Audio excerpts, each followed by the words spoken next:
Hi every one. അപ്പോൾ നമ്മൾ ഇന്ന് ഡിസ്കസ് ചെയ്യുന്നത് excretory products and their elimination എന്ന ഭാഗത്തിൽ നിന്നുള്ള ചോദ്യങ്ങളാണ്. അപ്പോൾ പരീക്ഷയ്ക്ക് വരാൻ സാധ്യതയുള്ള ചോദ്യങ്ങൾ നമ്മൾ ഇവിടെ ഡിസ്കസ് ചെയ്യുകയാണ്. നോക്കുക, നമ്മുടെ എക്സ്ക്രീറ്ററി ഓർഗൻ കിഡ്നിയുടെ പ്രവർത്തനങ്ങൾ, കിഡ്നിയിൽ ആരൊക്കെയുണ്ട്, കിഡ്നി എങ്ങനെയാണ് കമ്പോസ് ചെയ്തിരിക്കുന്നത്, കിഡ്നിയെ റെഗുലേറ്റ് ചെയ്യുന്ന ഹോർമോണുകളുടെ പേരുകളെന്ത്, എത്ര രീതിയിൽ റെഗുലേറ്റ് ചെയ്യുന്നു, എങ്ങനെയാണ് മൂത്രമൊഴിക്കുന്നത്, എങ്ങനെയാണ് മൂത്രം ഉണ്ടാകുന്നത്, യൂറിൻ ഫോർമേഷൻ നടക്കുന്നത് എങ്ങനെയാണ് തുടങ്ങിയ കാര്യങ്ങളാണ് നമ്മൾ ഈ ചാപ്റ്റർ പഠിച്ചത്. അപ്പോൾ അതൊക്കെ റിവൈസ് ചെയ്തിട്ടുണ്ട് എന്ന വിശ്വാസത്തിൽ തുടങ്ങുകയാണ്. നോക്കാം. ആദ്യത്തെ question, which of the following is the most toxic nitrogenous waste? ഈ താഴെ കൊടുത്തിരിക്കുന്നവയിൽ ഏതാണ് ഏറ്റവും ടോക്സിക് ആയിട്ടുള്ള നൈട്രജീനസ് വേസ്റ്റ്? ഒന്ന് uric acid, 2 urea, 3 ammonia. D all are equally toxic. PSCയുടെ ഇത്തരം ഒരു ചോദ്യം കാണുമ്പോൾ നിങ്ങൾ സ്വാഭാവികമായി ആദ്യം കറുപ്പിക്കാൻ നോക്കുക ഓൾ ആർ ഈക്വലി ടോക്സിക് എന്ന ഓപ്ഷനാണ്. അത് നമ്മളുടെ ഒരു ചിന്താഗതിയാണ്, അല്ലെങ്കിൽ ഓൾ ഓഫ് ദി എബവ് എന്ന ടോപ്പിക്കാണ്. പക്ഷേ ഇവിടെ വ്യക്തമായി അത് പലപ്പോഴും ശരിയാവാറുമുണ്ട്, പക്ഷേ എപ്പോഴും അത് ശരിയാവണമെന്നില്ല. അപ്പോൾ ഇവിടെ നമ്മുടെ ഉത്തരം നോക്കുക, നമ്മുടെ ശരീരത്തിൽ ഉണ്ടാവുന്ന വേസ്റ്റ് എന്ന് പറയുന്നത് ഫുഡ് വേസ്റ്റ് അറിയാം, നമ്മൾ ഏനസിലൂടെ പുറത്തേക്ക് കളയുന്ന വേസ്റ്റ്, അതവിടെ നിൽക്കട്ടെ, അതല്ല നമ്മുടെ ടോപ്പിക്. നമ്മുടെ ശരീരത്തിൽ ഉണ്ടാവുന്ന വേസ്റ്റ് എന്നതുകൊണ്ട് ഇവിടെ ഉദ്ദേശിക്കുന്നത് നൈട്രജീനസ് വേസ്റ്റുകളാണ്. നൈട്രജീനസ് വേസ്റ്റുകളെ അല്ലെങ്കിൽ നൈട്രജൻ കണ്ടെയ്നിങ് വേസ്റ്റുകളെ നമുക്ക് 3ആയി തിരിക്കാം. അമോണിയ എന്നും യൂറിയ എന്നും യൂറിക് ആസിഡ് എന്നും തിരിക്കാം. Because these all substances contain nitrogen. പക്ഷേ ഇവിടുത്തെ ചോദ്യം ഇതിൽ ഏതാണ് ഏറ്റവും ടോക്സിക് എന്നുള്ളത് നിങ്ങൾ ഓൾറെഡി പഠിച്ചു കഴിഞ്ഞു. ഇപ്പോൾ അമോണിയയുടെ കാര്യം എടുക്കുകയാണെങ്കിൽ അമോണിയ ഈസ് ഹൈലി ടോക്സിക്. ഏറ്റവും കൂടുതൽ ടോക്സിസിറ്റി ഉള്ളത് അമോണിയയ്ക്കാണ്. അതുകൊണ്ട് അവരെ നമ്മൾ എക്സ്ക്രീറ്റ് ചെയ്ത് കഴിയുമ്പോൾ അല്ലെങ്കിൽ ചെയ്യണമെങ്കിൽ ഒരുപാട് വെള്ളം ആവശ്യമാണ്. അതെന്താണ് അങ്ങനെയെന്ന് ചോദിച്ചാൽ, ഉദാഹരണം, ഞാൻ എക്സ്ക്രീറ്റ് ചെയ്യുന്നത്, ഞാൻ പുറന്തള്ളുന്നത്, ഞാൻ മൂത്രമൊഴിക്കുന്നത് ആരെയാണെങ്കിൽ അമോണിയം കൂടുതലായിട്ടുള്ളൊരു കോമ്പോണൻ്റ് ആണ് എങ്കിൽ, അല്ലെങ്കിൽ ഒരു സബ്സ്റ്റൻസ് ആണ് എങ്കിൽ, ഞാൻ മൂത്രം ഒഴിച്ചിട്ട് പോയി, അവിടെ വേറൊരു ജീവജാലം, ചെറിയൊരു ലോവർ ഓർഗാനിസം വന്ന് ആ മൂത്രം ഒഴിച്ചു പോയ ഭാഗത്ത് സക്ക് ചെയ്യുകയോ നക്കുകയോ ഒക്കെ ചെയ്തു കഴിഞ്ഞാൽ അതിന് ടോക്സിക്കായി മാറും, അല്ലെങ്കിൽ കൂടെയുള്ള സബ്സ്റ്റൻസുകൾക്ക് അല്ലെങ്കിൽ ജീവജാലങ്ങൾക്ക് അത് ടോക്സിക്കായി മാറും.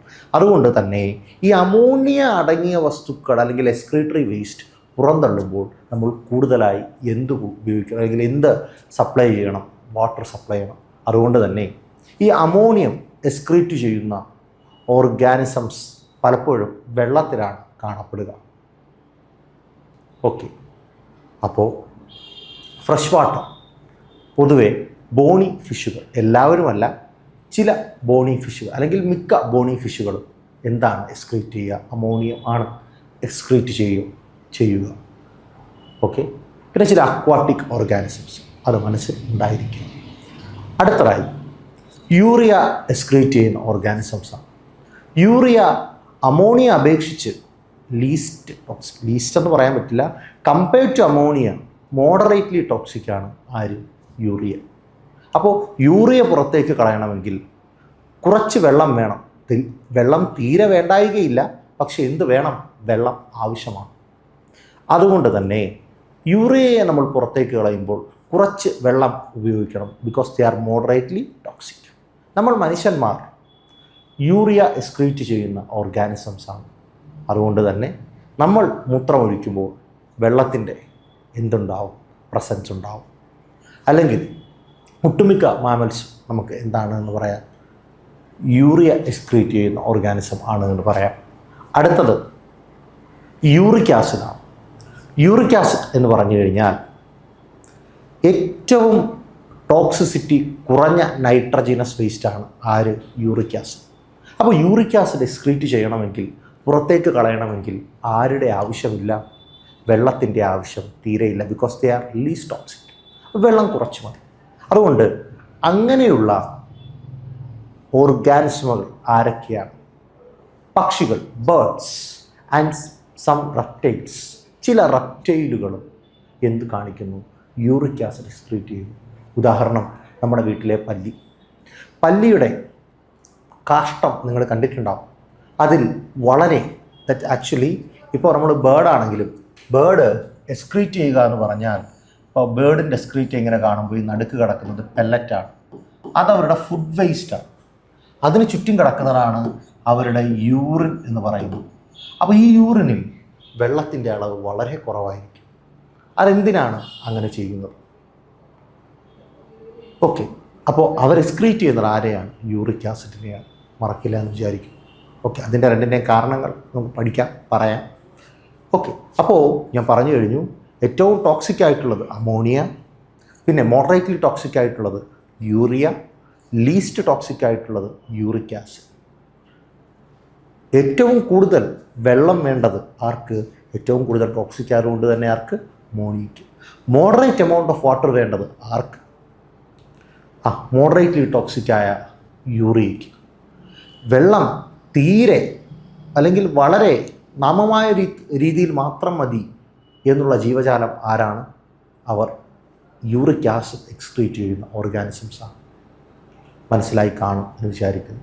അങ്ങനെ അമോണിയ എക്സ്ക്രീറ്റ് ചെയ്യുന്ന ഓർഗാനിസത്തെ അമോണോടെലിക് ഓർഗാനിസം എന്നും ആ പ്രക്രിയയെ അമോണോടെലിസം എന്നുമാണ് പറയുക. യൂറിയ എക്സ്ക്രീറ്റ് ചെയ്യുന്ന ഓർഗാനിസത്തെ യൂറിയോടെലിക് ഓർഗാനിസം എന്നും ആ പ്രക്രിയയെ യൂറിയോടെലിസം എന്നുമാണ് പറയുക. യൂറിക് ആസിഡ് എക്സ്ക്രീറ്റ് ചെയ്യുന്ന ഓർഗാനിസത്തെ യൂറിക്കോടെലിക് ഓർഗാനിസം എന്നും ആ പ്രക്രിയയെ യൂറിക്കോടെലിസം എന്നുമാണ് പറയുക. മറക്കില്ല എന്ന് വിചാരിക്കും. അപ്പോൾ നമ്മുടെ ഇവിടുത്തെ ചോദ്യം എന്താ?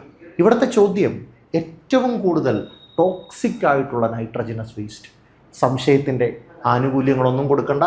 ഏതാണ് ഉത്തരം? ഓപ്ഷൻ സി ആണ്. അമോണിയം ആണ് ഏറ്റവും ടോക്സിക് ആയിട്ടുള്ള ഓർഗാനിസംസ്. അപ്പോൾ സ്വാഭാവികമായും നിങ്ങൾക്ക് സംശയം വരും, എന്തുകൊണ്ടാണ് ഇങ്ങനെ ഓർഗാനിസംസിനെ മൂന്നായി തിരിച്ചിരിക്കുന്നത്? ഞാൻ പറഞ്ഞു, വെള്ളത്തിൽ കാണുന്നവരാണ് പൊതുവെ അമോണിയ എക്സ്ക്രീറ്റ് ചെയ്യുന്നത്. നമ്മളെപ്പോലുള്ള മനുഷ്യന്മാരും മാമൽസും ഒക്കെ യൂറിയാണ് എക്സ്ക്രീറ്റ് ചെയ്യുന്നത്. സ്വാഭാവികമായും ഒരു ചോദ്യം വരാം, ഫ്രോഗ് വെള്ളത്തിലും കരയിലും ഉണ്ടല്ലോ, അപ്പോൾ ഫ്രോഗ് എങ്ങനെയാണ് എക്സ്ക്രീഷൻ നടത്തുക?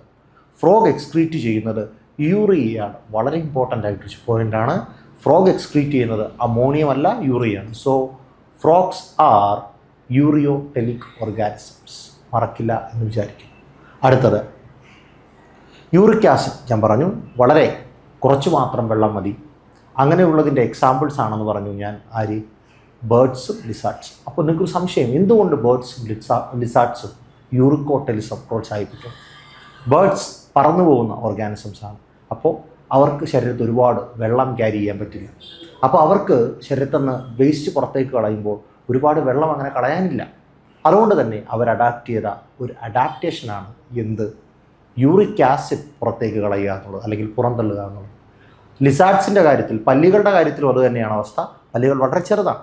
പല്ലികളുടെ ശരീരം വെച്ച് നോക്കുമ്പോൾ അവർക്ക് ഒരുപാട് വെള്ളത്തെ ക്യാരി ചെയ്യാൻ പറ്റില്ല. അപ്പോൾ അവർക്ക് ഒരുപാട് ടോക്സിക്കായ വേസ്റ്റിനെ ക്യാരി ചെയ്തുകൊണ്ട് പോയി അതിനെ വെള്ളത്തിൽ കലർത്തി പുറത്തേക്ക് കളയാൻ പറ്റില്ല. അപ്പോൾ അവർക്ക് പുറത്തേക്ക് കളയണമെങ്കിൽ വളരെ മിനിമം എമൗണ്ട് ഓഫ് വാട്ടറിനെ മാത്രമേ ഉപയോഗിക്കാൻ പറ്റൂ. അതുകൊണ്ടാണ് അവരെന്ത് ചെയ്യുന്നത്? വളരെ ചെറിയ രീതിയിൽ മാത്രം വാട്ടറിനെ യൂസ് ചെയ്തുകൊണ്ട് യൂറിക് ആസിഡ് എക്സ്ക്രീറ്റ് ചെയ്യുന്നത്. ഓക്കെ, മനസ്സിലായി കാണുമെന്ന് വിചാരിക്കും. അപ്പോൾ അടുത്ത ചോദ്യത്തിലേക്ക് കടക്കാം. അടുത്ത ചോദ്യം, അമോണോടെലിക് ആനിമൽസ് പ്രൈമർലി എക്സ്ക്രീറ്റ്. ഞാൻ നേരത്തെ പറഞ്ഞു, ആരെയാണ് അമോണോടെലിക് എന്ന് പറയുക? അമോണിയം എക്സ്ക്രീറ്റ് ചെയ്യുന്നവരെ. ഞാനതാണ് തുടക്കത്തെ ഒരു ഇൻട്രൊഡക്ഷൻ നീട്ടി തന്നത്. ഓക്കെ, അപ്പോൾ ആരാണ് അമോണിയം എക്സ്ക്രീറ്റ് ചെയ്യുന്നത്? അവരെയാണ് അമോണോടെലിക് എന്ന് വിളിക്കുക. അപ്പോൾ ഇവരിൽ ഏതായിരിക്കും?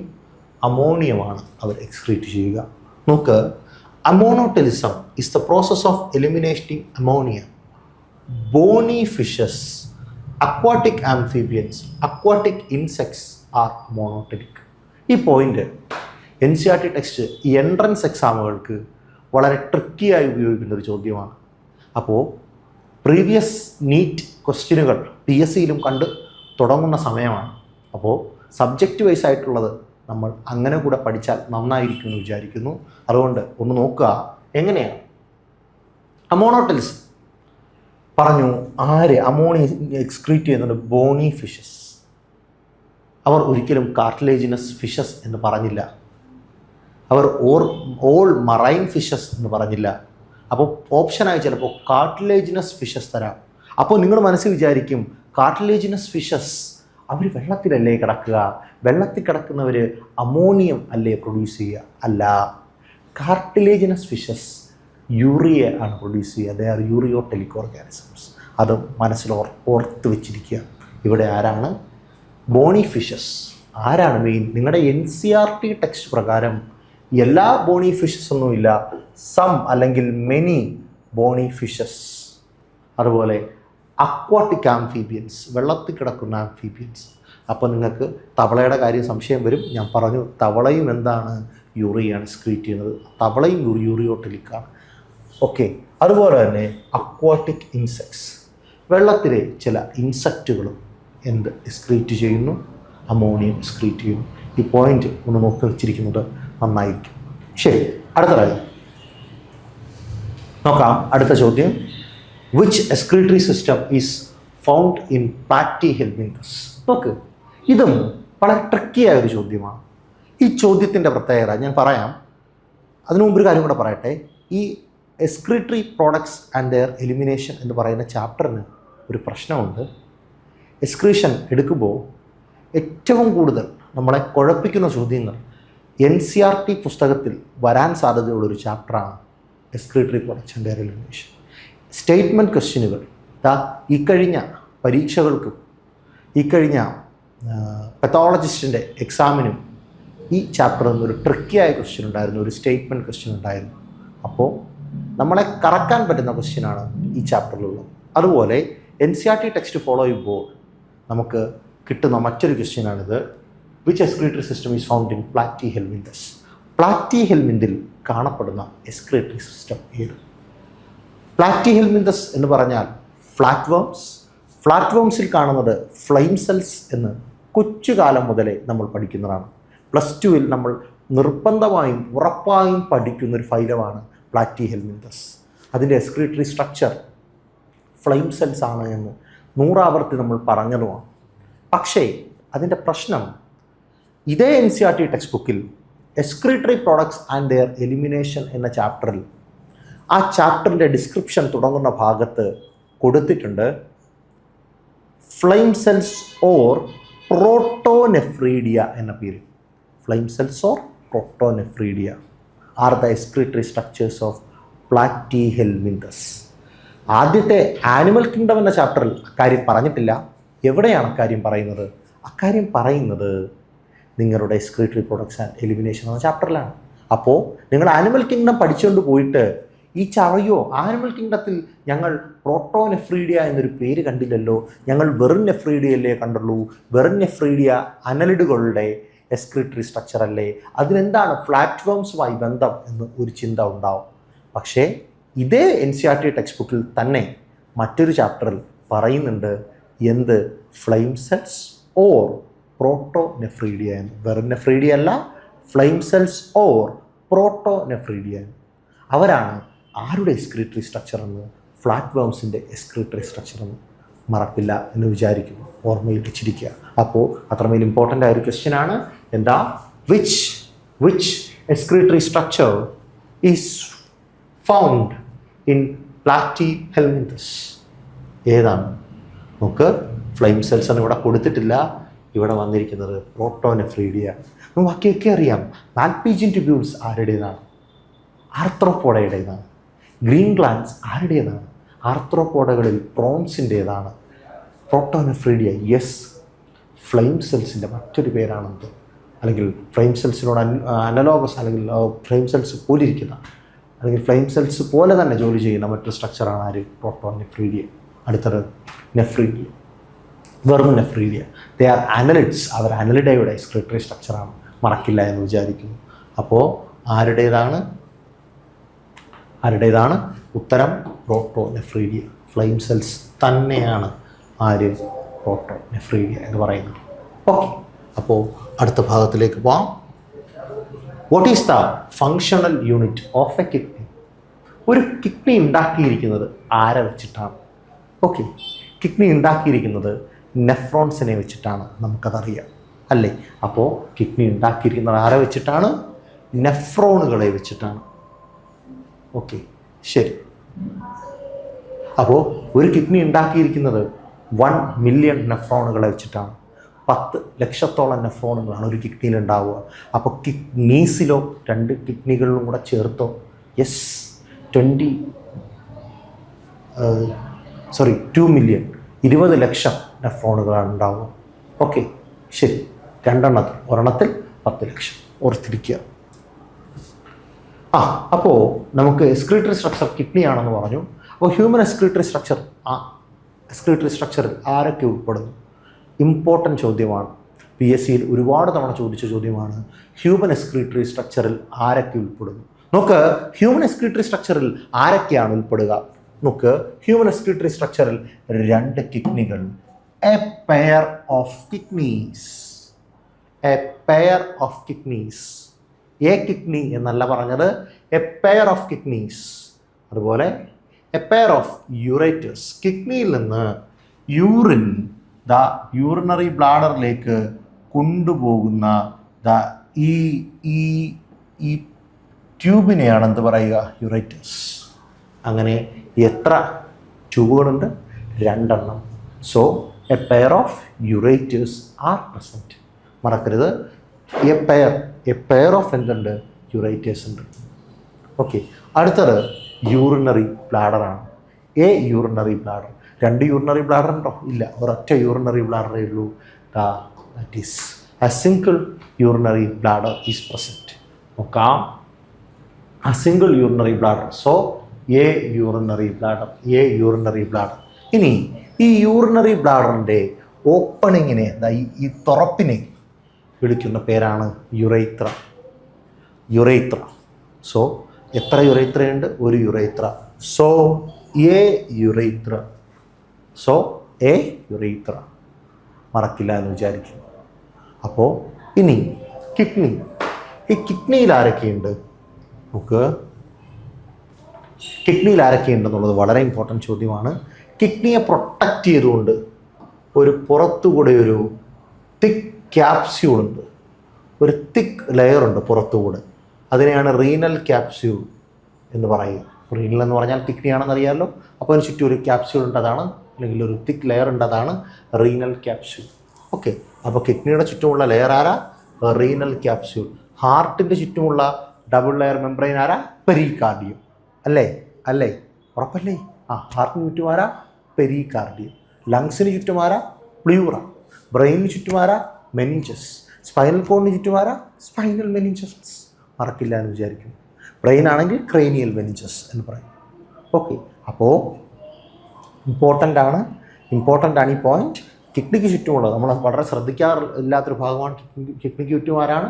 ഒരു തിക്ക് ക്യാപ്സ്യൂൾ ഉണ്ട്. ഇനി നമുക്ക് കിഡ്നിയെ 2ആയി തിരിക്കാം. ഔട്ടർ കോർട്ടക്സ് എന്നും ഇന്നർ മെഡുല്ല എന്നും. നിങ്ങൾ പഠിച്ചതാണ്, അതുകൊണ്ട് തന്നെ പെട്ടെന്ന് പറഞ്ഞു പോവാണ്. കിഡ്നിയെ 2ആയി തിരിക്കാം.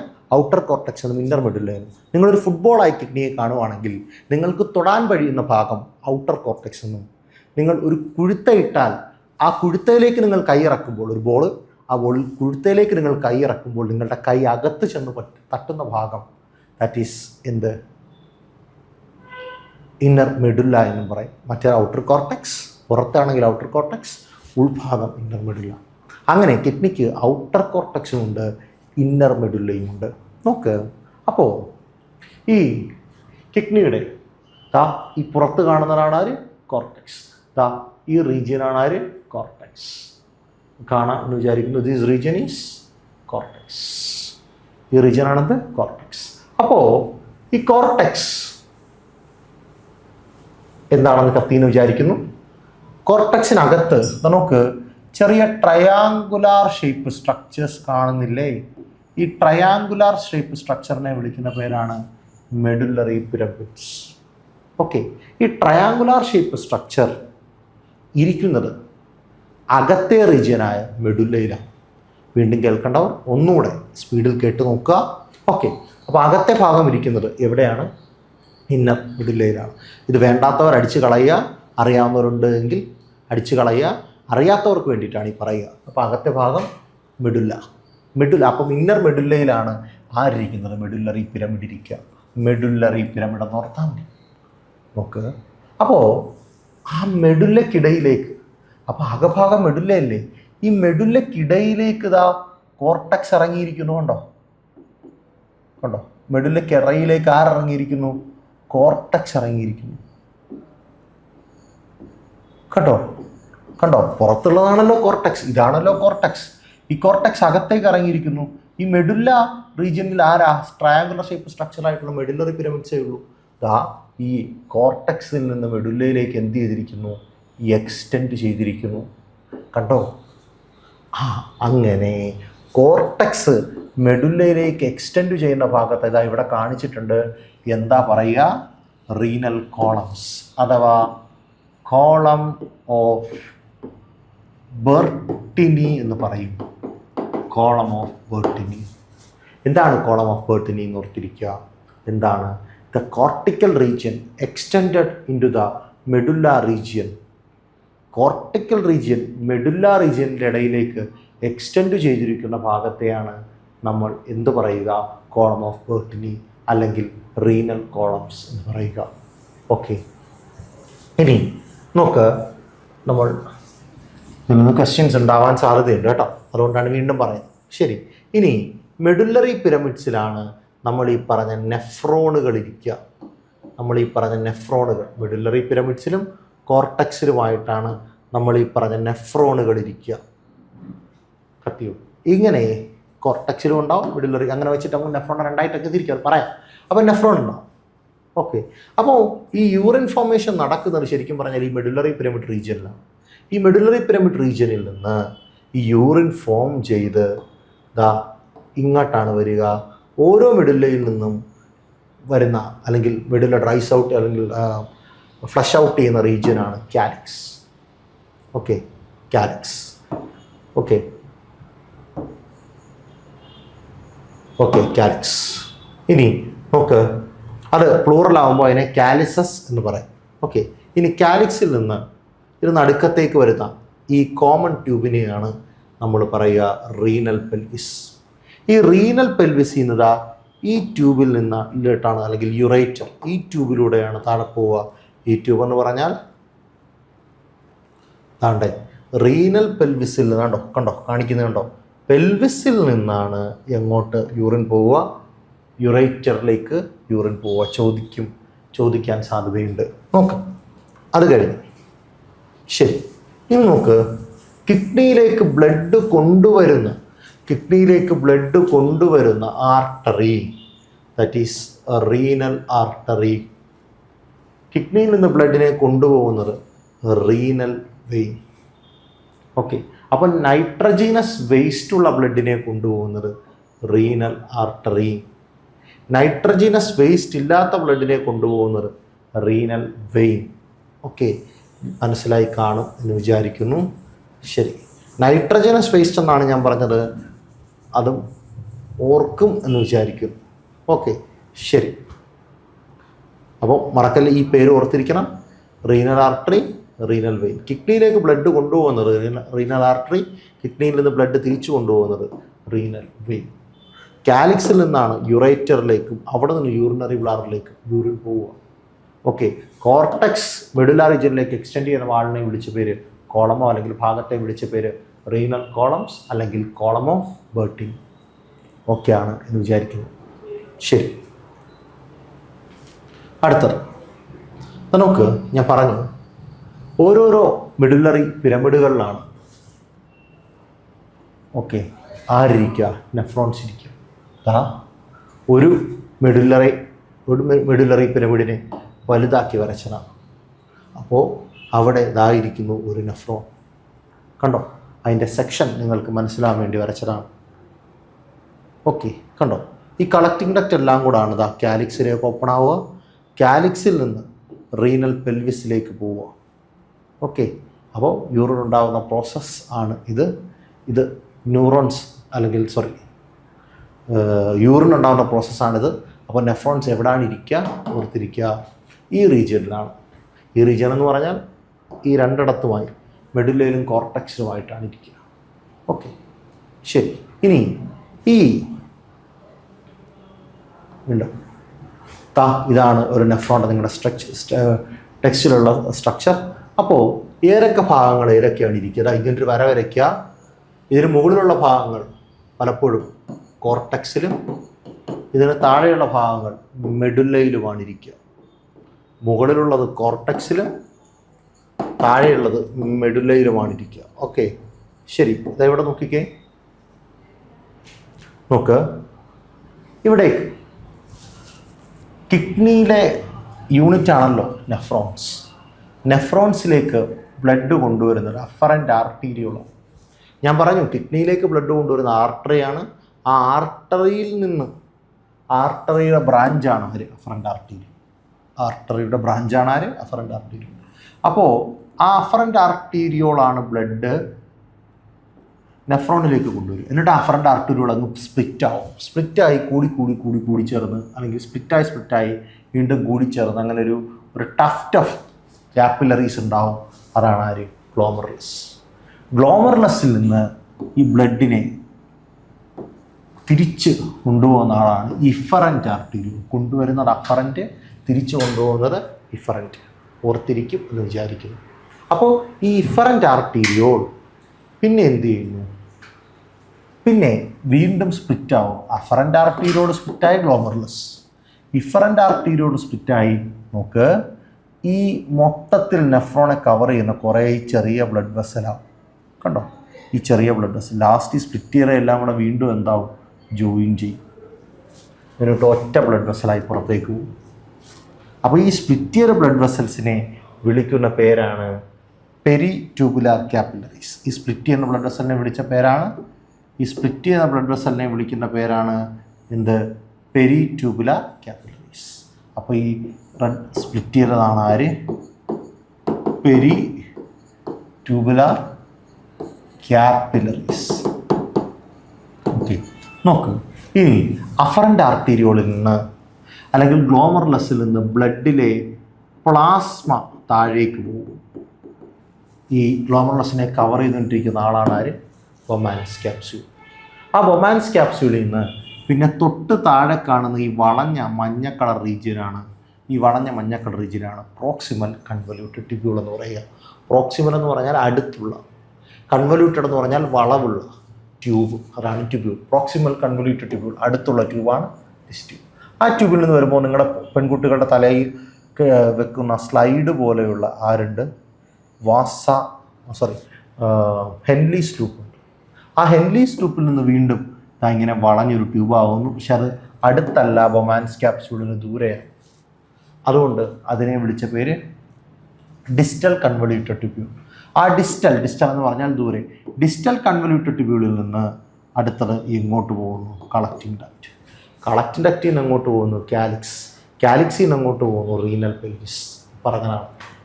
ഓക്കെ, നിങ്ങൾക്ക് ഇത്രയും മനസ്സിലായി കാണും എന്ന് വിചാരിക്കുന്നു. മനസ്സിലായില്ലെങ്കിൽ ഒന്നുകൂടെ കാണുക, പറഞ്ഞതൊന്നുകൂടെ കേൾക്കുക. ഓക്കെ, അപ്പോൾ ഞാൻ പറഞ്ഞു. അപ്പോൾ ആരൊക്കെ എവിടൊക്കെയാണ് എന്ന് നോക്കാം. നിങ്ങൾ ഓൾറെഡി പഠിച്ചിട്ടിരിക്കുകയാണ്. അപ്പോൾ എൻ്റെ അത്രമേൽ ഹെൽപ്പ് വേണം എന്ന് ഞാൻ വിചാരിക്കുന്നില്ല. എന്തെങ്കിലും ഉണ്ട് എങ്കിൽ പറഞ്ഞാൽ മതി, പറഞ്ഞുതരാം. ഓക്കെ, അപ്പോൾ ഞാൻ പറഞ്ഞു മോൾ ഭാഗം, ഞാൻ ഈ വരച്ച നീല വരയ്ക്ക് മുകൾ ഭാഗം കോർട്ടക്സ് എന്നും അകഭാഗം മെഡുല്ലയെന്നും. അപ്പോൾ ആരൊക്കെയാണ് കോർട്ടക്സിലുള്ളത്? വളരെ ഇമ്പോർട്ടൻറ്റ് ചോദ്യമാണ്. കോർട്ടക്സിലുള്ളത് ഈ മുകളിൽ കാണുന്ന ആളുകൾ. അതിൽ ആരൊക്കെ വരുന്നുണ്ട്? ഗ്ലോമർലസ് വരുന്നുണ്ട്, ബൊമാൻസ് ക്യാപ്സ്യൂൾ വരുന്നുണ്ട്. ഈ ചുരുണ്ട ഭാഗം that is proximal convoluted tubule, ഈ ചുരുണ്ട ഭാഗം ഡിസ്റ്റൽ കൺവല്യൂട്ടഡ് ട്യൂബ്യൂൾ, പിന്നെ ഈ മൊത്തത്തിൽ വരുന്ന കളക്റ്റിംഗ് ഡക്റ്റിൻ്റെ പകുതി. അപ്പോൾ ആരൊക്കെയാണ് കോർട്ടക്സ് റീജിയനിലുള്ളത്? ഇപ്പോൾ തന്നെ പഠിക്കുക. കോർട്ടക്സ് റീജിയനിൽ ഉള്ള ആളുകൾ നോക്ക്: Bowman's capsule, proximal convoluted tubule, distal convoluted tubule, collecting ഡക്റ്റിൻ്റെ പകുതി. ഓക്കെ, ഇത്രയുമാണ് ഔട്ടർ കോർട്ടെക്സ് റീജിയനിൽ. ഔട്ടർ കോർട്ടെക്സിൽ നിന്നാണ് ഇച്ചിരി മുമ്പ് ഞാൻ പറഞ്ഞു, ഔട്ടർ കോർട്ടെക്സ് റീജിയനിൽ വരിക. ഓക്കെ, അടുത്തത് ഇനി ഇന്നർ മെഡുല്ല. അകഭാഗമാണ് ആര്? മെഡുല്ല. ഓക്കെ, അകഭാഗം ഒരു കിഡ്നി ആണെങ്കിൽ കിഡ്നിയിൽ ഇങ്ങനെയാണ് ഇരിക്കുക. അപ്പോൾ ഏതൊക്കെ ഭാഗം? ഇതിനപ്പുറത്തേക്കുള്ള ഭാഗം കോർട്ടെക്സിന് ഇതിനകത്തേക്കുള്ളത് മെഡുല്ല എന്ന് നമ്മൾ വെച്ചു. അപ്പോൾ ആരൊക്കെയാണ് ഇന്നർ മെഡുല്ലയിൽ വരിക? കിഡ്നിയുടെ അകഭാഗത്ത് വരിക. അകഭാഗത്ത് വരുന്നത് Henley's loop, both ascending and descending limb, Henley's loop. പിന്നെ വരിക ആരാണ്? കളക്റ്റിംഗ് ഡക്റ്റിൻ്റെ പകുതി. പിന്നെ വരുന്ന ആരാണ്? കളക്റ്റിംഗ് ഡക്റ്റിൻ്റെ പകുതി. പിന്നെ ഒരാളും കൂടെ വരും, വാസാ റെക്റ്റം. വാസാ റെക്റ്റം എന്താണ് ഞാൻ നേരത്തെ പറഞ്ഞില്ല. നോക്ക്, ഞാൻ പറഞ്ഞില്ലേ ഇഫറൻ്റ് ആർട്ടീരിയോൾ എന്ത് ചെയ്യും? ബ്രേക്ക് ചെയ്യും. ഇഫറൻ്റ് ആർട്ടീരിയോൾ ബ്രേക്ക് ചെയ്ത് ചെറിയ ചെറിയ ബ്ലഡ് ക്യാപ്പിലറീസ് ആവും. അവരുടെ പേരെന്താ? നിങ്ങൾ പറ, അവരുടെ പേരെന്താ? Yes, peritubular capillaries. ആ പെരിട്യൂബുലാർ ക്യാപ്പിലറീസ് പിന്നെ ഞാൻ എന്ത് ചെയ്യുമെന്ന് പറഞ്ഞു? ബ്രാഞ്ചുകളെല്ലാം വീണ്ടും ജോയിനായി പോകുമെന്ന് പറഞ്ഞു. ആ പെരിട്യൂബുലാർ ക്യാപ്പിലറീസ് ബ്രാഞ്ചുകളെല്ലാം ജോയിനായി എങ്ങോട്ടായിരിക്കും പോവുക? പെരിട്യൂബുലാർ ക്യാപ്പിലറീസ് ആ കിഡ്നിയിൽ നിന്ന് ബ്ലഡ് കൊണ്ടുപോകുന്ന ആര്? റീനൽ വെയിനിലേക്ക് പോകും. ഓക്കെ, പക്ഷേ ഇവിടുത്തെ വാസാ റെക്റ്റയുടെ ഡെഫിനിഷൻ അതല്ല. ഈ ഇഫറൻ്റ് ആർട്ടീരിയോളിൽ നിന്ന് ബ്രേക്ക് ചെയ്ത് വന്ന് പെരിട്യൂബുലാർ ക്യാപ്പിലറീസായി. ആ പെരിട്യൂബുലാർ ക്യാപ്പിലറീസ് ദാ നമ്മുടെ ഈ മഞ്ഞ കളർ ഹെൻലീസ് ലൂപ്പ് കണ്ടില്ലേ? ഈ ഹെൻലീസ് ലൂപ്പിന് പാരലായിട്ട് റൺ ചെയ്യും. ഹെൻലീസ് ലൂപ്പിന് എന്തായിട്ട് റൺ ചെയ്യും? ദാ പാരലായിട്ട്. ഹെൻലീസ് ലൂപ്പ് വളയും നടത്തി ഇവരും എന്ത് ചെയ്യും? വളയും. ദാ ഈ വളവ് കണ്ടോ? ആ വളയുന്ന പെരിട്യൂബുലാർ ക്യാപ്പിലറിയെ വിളിക്കുന്ന പേരാണെന്ത്? വാസാ റെക്റ്റം എന്ന് പറഞ്ഞാൽ ഹെൻലീസ് ലൂപ്പ് ദാ ഇങ്ങനെ ഇരിക്കുകയാണെങ്കിൽ അതിൻ്റെ താഴെ കൂടെ തന്നെ ആരും വരും? വാസാ റെക്റ്റയും വരും. മുകളിലത്തെ ഹെൻലീസ് ലൂപ്പ് ആണെങ്കിൽ താഴത്തെ വാസാ റെക്റ്റ ആയിരിക്കും. അപ്പോൾ the peritubular capillaries runs parallel to the Henle's ലൂപ്പിനെ വിളിക്കുന്ന പേരാണെന്ത്? വാസാ റെക്റ്റ. മറക്കില്ല എന്ന് വിചാരിക്കുന്നു വീണ്ടും. ഓക്കെ, ഇനി ക്വസ്റ്റ്യൻസ് ചെയ്യാൻ എളുപ്പമായിരിക്കും. ഇതാണ് ബേസിക് ഐഡിയ. ഇത് ഉള്ളവർ ഇത് സ്കിപ്പ് ചെയ്യാം, അല്ലാത്തവർക്ക് കേൾക്കാം. മനസ്സിലാവാത്തവരുണ്ടെങ്കിൽ വീണ്ടും കേൾക്കാം. നോക്കാം. ശരി, ഞാൻ വീണ്ടും കാണിച്ചിരിക്കുകയാണ് എങ്ങനെയാണ് ഒരു കിഡ്നിയിൽ നെഫ്രോൺസ് അറേഞ്ച് ചെയ്തിരിക്കുന്നത് എന്ന് കണ്ടോ? ഇത്രയും ഭാഗം ഉണ്ട്. ഈ മുകളിലുള്ള ഭാഗം എവിടെയാണ്? Outer cortical region. Okay, outer cortex കണ്ടോ? Cortical region. അതിന് താഴെയുള്ളത് മെഡുല്ല. ശരി, ഇനി മെഡുല്ലയിലേക്ക് ഈ ഹെൻലീസ് ലൂപ്പും വാസാ റെക്റ്റയും എത്രത്തോളം ഇറങ്ങുന്നു അത് വെച്ച് നമുക്ക് നെഫ്രോണെ രണ്ടായി തിരിക്കാം. ഒന്നുകൂടെ, മെഡുല്ലയിലേക്ക് ഹെൻലീസ് ലൂപ്പും വാസാ റെക്റ്റയും എത്രത്തോളം ഇറങ്ങുന്നു അത് വെച്ച് നമുക്ക് എന്ത് തിരിക്കാം? നെഫ്രോൺസിനെ രണ്ടായി തിരിക്കാം. ഞാൻ പറഞ്ഞു ബാക്കി റീജിയനുകളൊക്കെ കോർട്ടിക്കൽ റീജിയൻ ആണെന്ന് ഞാൻ പറഞ്ഞു. ഓക്കെ, അപ്പോൾ നമുക്ക് ഇവരുടെ ഈ ഹെൻലീസ് ലൂപ്പ് ഉണ്ട്, താഴെ വരെ എക്സ്റ്റെൻഡ് ചെയ്തിട്ടുണ്ട്. അതിന് ചുറ്റും വാസാ റെക്റ്റയും ഉണ്ട്.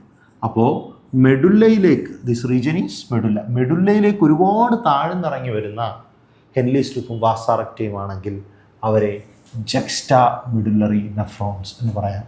ഇവർ ആകപ്പാട് ഏകദേശം 15% മാത്രമേ ഉള്ളൂ കിഡ്നി. ഒരു കിഡ്നിയിലാണെങ്കിൽ 10,00,000-ൻ്റെ 15%. 2 കിഡ്നിയും കൂടെ ചേർക്കുകയാണെങ്കിൽ 20,00,000-ൻ്റെ 15% മാത്രമേ ഇവർ ഇവിടെയുള്ളൂ, നമ്മളുടെ കിഡ്നികളിൽ ഉള്ളൂ. ആര്? ഹെൻലീസ് ലൂപ്പും വാസാ റെക്റ്റയും മെഡുല്ലയിലേക്ക് എക്സ്റ്റെൻഡ് ചെയ്തിരിക്കുന്ന നെഫ്രോണുകൾ. മനസ്സിലാവുന്നു എന്ന് ഞാൻ വീണ്ടും വിശ്വസിക്കുകയാണ്. ഓക്കെ, അത്തരം നെഫ്രോണുകളെ നമ്മൾ വിളിച്ച പേര് ജക്സ്റ്റാ മെഡുല്ലറി നെഫ്രോൺസ്. ഒരു ഇമ്പോർട്ടൻ്റ് കാര്യം കൂടിയുണ്ട് ഇതിനെ വെച്ചിട്ട്. ഇവിടെയാണ് കൗണ്ടർ കറണ്ട് മെക്കാനിസം നടക്കുക, അഥവാ കോൺസെൻട്രേഷൻ ഓഫ് യൂറിൻ മെക്കാനിസം നടക്കുക. നിങ്ങളുടെ യൂറിനിൽ എത്രത്തോളം വെള്ളം വേണം, അല്ലെങ്കിൽ വെള്ളത്തിൻ്റെ അളവ് മാക്സിമം കുറയ്ക്കണം എന്ന് തീരുമാനിക്കുന്ന മെക്കാനിസം നടക്കുന്നത് ഈ 15% മാത്രം വരുന്ന ജക്സ്റ്റാ മെഡുല്ലറി നെഫ്രോൺസിലൂടെയാണ്. നടക്കില്ല എന്ന് വിചാരിക്കും. നോക്ക്, ഇനി അടുത്തൊരു തരം നെഫ്രോണുകളുണ്ട്. അവരുടെ ഹെൻലീസ് ലൂപ്പ് മെഡുലയിലേക്ക് വന്നിട്ടുണ്ട്. കണ്ടോ, മെഡുലയിലേക്ക് വന്നിട്ടുണ്ട്. മെഡുല തുടങ്ങുന്ന ഒരു ഇച്ചിരി ഭാഗത്തേക്ക് വന്നിട്ടുണ്ട്. എന്നാൽ മെഡുലയിലേക്ക് ഡീപ്പിലി എക്സ്റ്റെൻഡ് ചെയ്തിട്ടില്ല. ആണോ, ഡീപ്പിലി എങ്ങോട്ട് വന്നിട്ടില്ല, മെഡുലയിലേക്ക് വന്നിട്ടില്ല. ഒരിച്ചിരി ഭാഗം, ഒരിച്ചിരി കണ്ടോ, ഒരു ഇക്കിണി ഭാഗം ആര് ഹെൻലീസ് ലൂപ്പും വാസാറക്റ്റയും മെഡുലയിലേക്ക് ഇറങ്ങിയിരിക്കുന്നു. അത്തരം നെഫ്രോണിനെ വിളിക്കുന്ന പേരാണ് കോർട്ടിക്കൽ നെഫ്രോൺ. അത്തരം നെഫ്രോണിനെ വിളിക്കുന്ന പേരാണ് കോർട്ടിക്കൽ നെഫ്രോൺ. ഇവരാണ് ഏകദേശം 85%. ഇവർ യൂറിൻ ഫോർമേഷൻ അല്ല, ഇവർ യൂറിൻ കോൺസെൻട്രേഷനിൽ പങ്കെടുക്കുന്നില്ല എന്നുള്ളത് മറക്കാതിരിക്കുക. യൂറിൻ്റെ കോൺസെൻട്രേഷൻ മെക്കാനിസത്തിൽ ഇവരെന്ത് ചെയ്യുന്നില്ല, പങ്കെടുക്കുന്നില്ല. ഏറ്റവും കൂടുതലുള്ള 85% കോർട്ടിക്കൽ നെഫ്രോണുകൾ പങ്കെടുക്കുന്നില്ലെന്നേ ഓർത്തിരിക്കുക. ഓക്കെ, അപ്പോൾ ഹെൻലീസ് ലൂപ്പും വാസാറക്റ്റയും മെഡുലയിലേക്ക് എക്സ്റ്റെൻഡ് ചെയ്തിട്ടുണ്ട് എങ്കിൽ, ഇന്നർ മെഡുലയിലേക്ക് എക്സ്റ്റെൻഡ് ചെയ്തിട്ടുണ്ട് എങ്കിൽ അവരെ ജെക്സ്റ്റാ മെഡുലറി നെഫ്രോൺസ് എന്ന് പറയും. അവർ എത്ര ശതമാനമാണ്? ഏകദേശം 15%. അവരാണ് കൗണ്ടർ കറണ്ട് മെക്കാനിസത്തിന്, യൂറിൻ കോൺസെൻട്രേഷൻ മെക്കാനിസത്തിന് സഹായിക്കുന്നത്. എന്നാൽ കോർട്ടിക്കൽ നെഫ്രോണിൻ്റെ ഭൂരിഭാഗവും അല്ലെങ്കിൽ മുഴുവൻ ഭാഗവും ഏറെക്കുറെ എവിടെയാണ്? കോർട്ടക്സ് റീജിയനിലാണ്. ഒരിച്ചിരി മാത്രം എങ്ങോട്ട്? മെഡുലയിലേക്ക് ഇത്തിരി ഒന്ന് താഴേക്ക് വന്നിരിക്കും. ഓക്കെ, ഒരുപാട് വന്നിട്ടില്ല, ഇരിക്കണി. That nephrons are called cortical nephrons. അവരെത്ര ശതമാനമാണ്? ഏറ്റവും കൂടുതലുള്ളത് അവരാണ്, 85%. നോക്ക്, ചിലപ്പോൾ ഇങ്ങനെയും ചോദിക്കാം, 10 ലക്ഷം നെഫ്രോൺസാണ് ഒരു കിഡ്നിയിലുള്ളത്. ആ 10 ലക്ഷം നെഫ്രോൺസിൽ എത്ര നെഫ്രോൺസാണ് ജെക്സ്റ്റാ മെഡുലറി നെഫ്രോൺസ്? അപ്പോൾ 10 ലക്ഷത്തിൻ്റെ എന്ത് കാണണം? 15% കാണണം. തനിയെ ചെയ്യുക. ചിലപ്പോൾ ചോദിക്കാം, എത്രയാണ് കോർട്ടിക്കൽ നെഫ്രോൺസ്? അവർ ശതമാനമൊന്നും ചോദിക്കില്ല, ഇത്ര ചോദിക്കുകയുള്ളൂ. ഒരു കിഡ്നിയിൽ എത്രത്തോളം കോർട്ടിക്കൽ നെഫ്രോണുകളുണ്ട്? അപ്പോൾ എത്ര കാണണം? ഒരു കിഡ്നി ആണെങ്കിൽ 10 ലക്ഷം അല്ലേ? ഒരു കിഡ്നിയിൽ 10 ലക്ഷം നെഫ്രോൺ അല്ലേ? അപ്പോൾ അതിന് എത്രത്തോളം കോർട്ടിക്കൽ നെഫ്രോൺസ് ഉണ്ടെന്ന് വെച്ചാൽ കോർട്ടിക്കൽ നെഫ്രോൺസ് എത്രയാണ്? 70%. അപ്പോൾ 10 ലക്ഷത്തിൻ്റെ 70%. നിങ്ങൾ കാണണം, അത് നിങ്ങൾക്ക് പറ്റുന്നതാണ്, മനസ്സിലാക്കി വെക്കുക. ഓക്കെ, ഇനി 2 കിഡ്നിയിലൂടെ എത്ര ഉണ്ടെന്ന് ചോദിച്ചാലോ? ഒരു കിഡ്നി 10 ലക്ഷമാണെങ്കിൽ 2 കിഡ്നി 20 ലക്ഷം. അതിൻ്റെ 15% ജെക്സ്റ്റാ മെഡുലറി നെഫ്രോൺസും എത്ര ശതമാനം? 85% കോർട്ടിക്കൽ നെഫ്രോൺസും. ഓക്കെ, മനസ്സിലാക്കുക. എന്തെങ്കിലും ബുദ്ധിമുട്ടുണ്ട് എങ്കിൽ ചോദിക്കുക. ഓക്കെ, ഫൈൻ, ശരി. ദാണ്ട വീണ്ടും അടുത്ത പടമാണ്. ഇതൊക്കെ ജെക്സ്റ്റാണ്.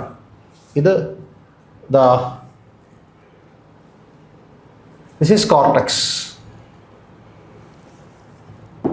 And this is medulla. കോർട്ടക്സിലേക്ക് ഇറണ്ടേ ഈ നെഫ്രോൺ നോക്ക്. This is cortical nephron. മൊത്തം ഭാഗം കോർട്ടക്സ് കിടക്കുകയാണ്. ഒരു ഇച്ചിരി മാത്രം ഇങ്ങോട്ട് വന്നു മെഡുലയിലേക്ക് വന്നു, ഒരിത്തിരി ഭാഗം. എന്നാൽ ഇവിടെ നോക്ക്, ഇവിടെ കോർട്ടക്സിൽ കുറേ ഭാഗമുണ്ട്, മെഡുലയിലേക്ക് ഡീപ്ലി എക്സ്റ്റെൻഡ് ചെയ്തിരിക്കുന്നു. So this is ജെക്സ്റ്റാ medullary nephrons and this is cortical nephrons. Okay, ശരി. അടുത്തത് നോക്കാം. ക്ലസ്റ്റർ നെഫ്രോൺ നമ്മൾ പറഞ്ഞ കണക്ക് തന്നെ നേരത്തെ വീണ്ടും കോർട്ടിക്കൽ നെഫ്രോൺസ്, അതിൻ്റെ പ്രത്യേകതകൾ ജെക്സ്റ്റാ മെഡുലറി നെഫ്രോൺസ്. ഓക്കെ, ശരി. അടുത്തത് ഇനി നമുക്ക് എളുപ്പമായിരിക്കും. In which part of the nephron does maximum reabsorption takes place? നോക്ക്, ഇതിൽ നിങ്ങൾ യൂറിൻ ഫോർമേഷൻ്റെ സ്റ്റെപ്പൊക്കെ പഠിച്ചതാണ്. യൂറിൻ ഫോർമേഷൻ 3 സ്റ്റെപ്പുണ്ട്. Glomerular filtration, tubular reabsorption, tubular secretion. ഇവിടെ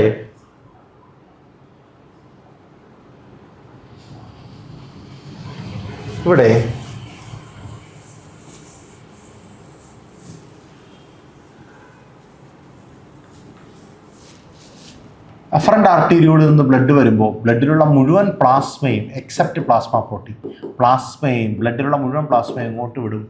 ഒമാൻസ് ക്യാപ്സ്യൂളിലേക്ക് വിടും, അല്ലേ?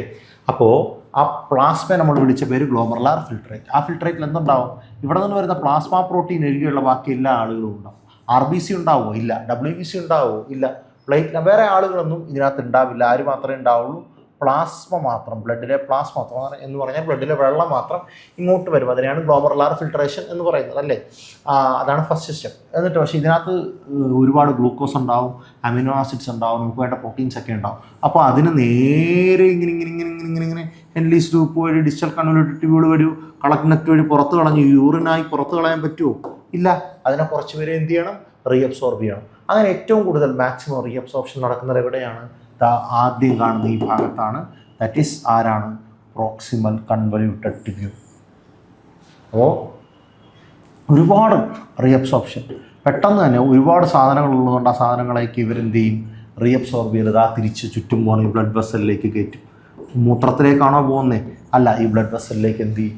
തിരിച്ച് റീഅബ്സോർബ് ചെയ്ത് കയറ്റും. ഓക്കെ, മനസ്സിലായിട്ടുണ്ടാവും വിചാരിക്കുന്നു. അങ്ങനെ ഒരുപാട് ആളുകളെ, അമിനോ ആസിഡുകളെ, പ്രോട്ടീനുകളെ, ഗ്ലൂക്കോസിന് വളരെ ഇമ്പോർട്ടൻ്റ് ആണ്. ഗ്ലൂക്കോസിൻ്റെ ആക്റ്റീവ് ട്രാൻസ്പോർട്ട് ഇവിടെ നടക്കുന്നുണ്ട്, ഇവിടെ ഗ്ലൂക്കോസിനെ എടുക്കുന്നുണ്ട്. ഓക്കെ, വളരെ ഇമ്പോർട്ടൻ്റ് ആണ്. അപ്പോൾ ഏറ്റവും കൂടുതൽ റീഅബ്സോർപ്ഷൻ നടക്കുന്ന റീജിയൻ ഏത് റീജിയനാണ്? Proximal convoluted tube. ഇല്ലെങ്കിൽ ഇതെല്ലാം കൂടെ എവിടെ കൂടെ പോകേ? മൂത്രത്തിലൂടെ പോകും. അപ്പോൾ ശരിക്കും ഹെൻലീസ് ലൂപ്പ് റീഅബ്സോർബ് ചെയ്യുന്നുണ്ട്, അത് പറയും. ഡിസ്റ്റൽ കൺവല്യൂട്ടഡ് ട്യൂബ് റീഅബ്സോർബ് ചെയ്യുന്നില്ല, ഉണ്ട്, അതും പറയും. ഓക്കെ, അപ്പോൾ നമ്മുടെ ചോദ്യം എന്തായിരുന്നു? In which part of the nephron does maximum reabsorption takes place? ആരിലാണ്? That is proximal convoluted tube. ആണ്ടെ PCT reabsorb most nutrients and 70 to 80% of water and electrolytes. വെള്ളത്തെയും ഇലക്ട്രോലൈറ്റിനെയും ഞാൻ പറഞ്ഞു പ്ലാസ്മയാണ് അവിടെ നിന്ന് വരുന്നത്. ആ പ്ലാസ്മയിൽ ഉള്ള വെള്ളത്തെ മുഴുവൻ, ഒട്ടുമിക്ക വെള്ളത്തെയും ആരങ്ങ് വലിച്ചെടുത്തോളും? പ്രോക്സിമൽ കൺവല്യൂട്ടഡ് ട്യൂബ് വലിച്ചെടുത്തോളും. ഞാൻ പറഞ്ഞു ഇവിടൊക്കെയാണ് ഈ ചാപ്റ്ററിൻ്റെ ഒരു പഠിക്കാനുള്ള കണ്ടൻറ്റിൻ്റെ കൂടുതലായിട്ടുള്ള കാര്യങ്ങളിരിക്കുക. അപ്പം നിങ്ങൾ ഒരുപാട് ഡീറ്റെയിൽ ആയിട്ട് പഠിക്കേണ്ട, ഇത്രയും പഠിച്ചാൽ. ഓക്കെ, ഏറ്റവും കൂടുതൽ റീഅബ്സോർബ് ചെയ്യുന്ന റീജിയൻ ഏതാണ്? PCT. ഇനി ഗ്ലൂക്കോസിൻ്റെ വേറൊരു കാര്യം വരുന്നുണ്ട്, അപ്പോൾ കൺഫ്യൂഷൻ വരരുത്, ഓർത്തിരിക്കുക. നോക്കണ്ട, ഇവിടെ നോക്കും ആരൊക്കെ എവിടെയൊക്കെയാണ് റീഅബ്സോർബ് ചെയ്യുന്നത്. ഫിൽട്രേറ്റിൽ നിന്ന് കാണിച്ചിരിക്കുന്ന ഒരു പടമാണ്, ഇത് NCERT ടെക്സ്റ്റ് ബുക്കാണ്. നോക്ക്, ബൈകാർബണേറ്റ് അയോണിനെ റീഅബ്സോർബ് ചെയ്യുന്നുണ്ട്, NaCl റീഅബ്സോർബ് ചെയ്യുന്നുണ്ട്, വെള്ളത്തെ റീഅബ്സോർബ് ചെയ്യുന്നുണ്ട്, ന്യൂട്രിയൻസിനെ റീഅബ്സോർബ് ചെയ്യുന്നുണ്ട്, പൊട്ടാഷ്യത്തെ റീഅബ്സോർബ് ചെയ്യുന്നുണ്ട്, ഹൈഡ്രജനെ റീഅബ്സോർബ് ചെയ്യുന്നുണ്ട്, അമോണിയത്തെ റീഅബ്സോർബ് ചെയ്യുന്നുണ്ട്. ഇവരൊക്കെ എന്ത് ചെയ്യുന്നു? റീഅബ്സോർബ് ചെയ്യുന്നുണ്ട്. കത്തിയോ? റീഅബ്സോർബ് ചെയ്യുന്ന ആരൊക്കെ?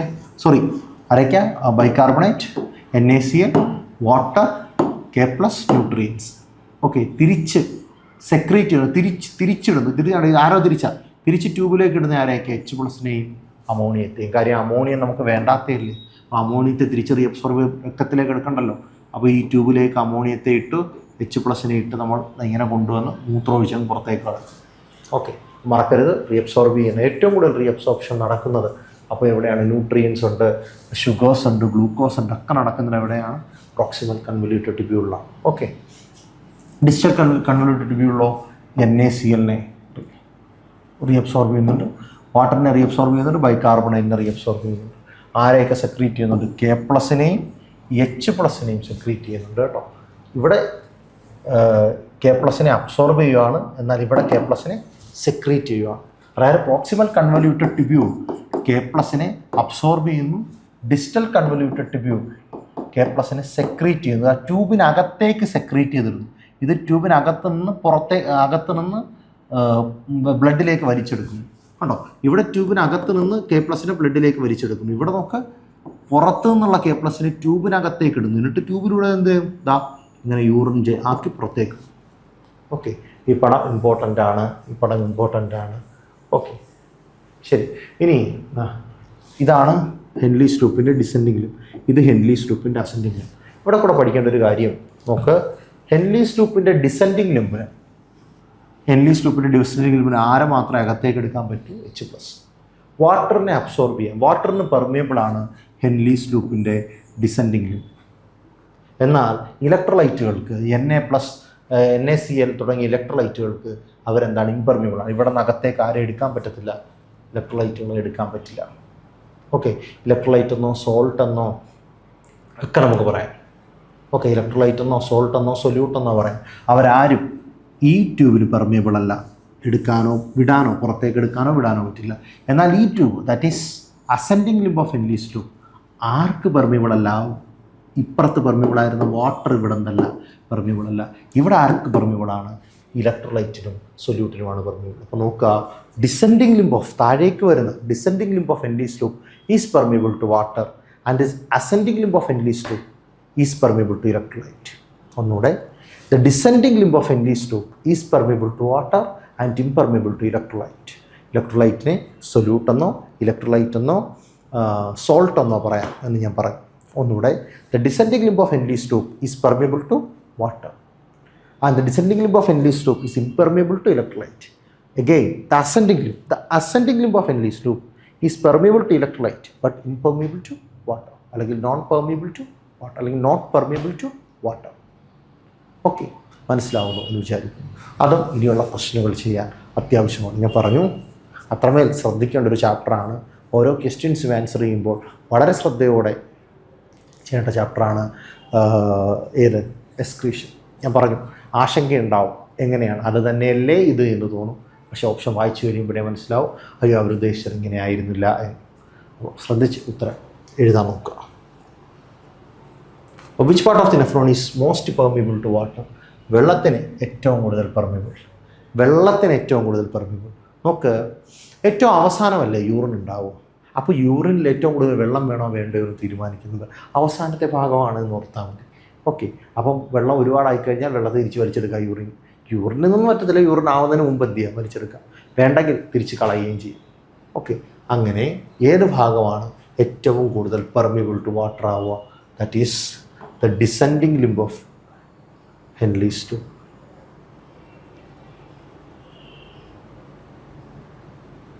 The descending limb of Henle's tube. നമ്മൾ നേരത്തെ പറഞ്ഞു, ഹെൻലീസ് ട്യൂബിൻ്റെ ഏത് ഭാഗത്താണ് ഏറ്റവും കൂടുതൽ വാട്ടറിനെ റീഅബ്സോർബ് ചെയ്യാൻ പറ്റുന്നത്? ചുരുക്കം പറഞ്ഞു, വാട്ടറിനെ താഴേക്ക് വരുമ്പോൾ ഡിസെൻഡിങ് ലിംബ് ഓഫ് ഹെൻലീസ് ട്യൂബിന് വാട്ടറിനെ റീഅബ്സോർബ് ചെയ്യാൻ പറ്റും. പക്ഷെ അവർ ആർക്ക് പെർമിബിളല്ല? ഇലക്ട്രോലൈറ്റ്. ഇപ്പോൾ പറഞ്ഞ് നിർത്തിയറിയോ? ഓക്കെ, ശരി. ഓക്കെ, വാട്ടർ റെഗുലേഷൻ ആൽഡോസ്റ്റിറോണിൻ്റെ മെക്കാനിസം ഉണ്ട്. ആൽഡോസ്റ്റിറോണിൻ്റെ മെക്കാനിസത്തിൽ എവിടെയാണ് പെർമിബിൾ ആവുന്നത്? ഡിസ്റ്റൽ കൺവല്യൂട്ടഡ് ട്യൂബ്യൂളാണ്. ഡിസ്റ്റൽ കൺവല്യൂട്ടഡ് ട്യൂബ്യൂൾ വാട്ടറിന് പെർമിബിൾ ആവും കേട്ടോ.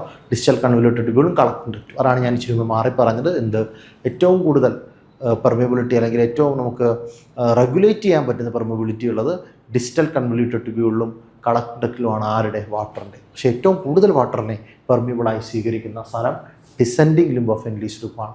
Descending limb of Henle's tube. Okay, fine. ആർവേ പാർട്സൊക്കെ നിങ്ങൾ ഒന്ന് ധാരണയാക്കിയാൽ മാത്രമേ നമുക്ക് ക്വസ്റ്റ്യൻ ചെയ്യാൻ പറ്റില്ല. കൺഫ്യൂസിങ് ഞാനിങ്ങനെ ചുമ്മാ പറഞ്ഞു പോകാമെന്നേ ഉള്ളൂ.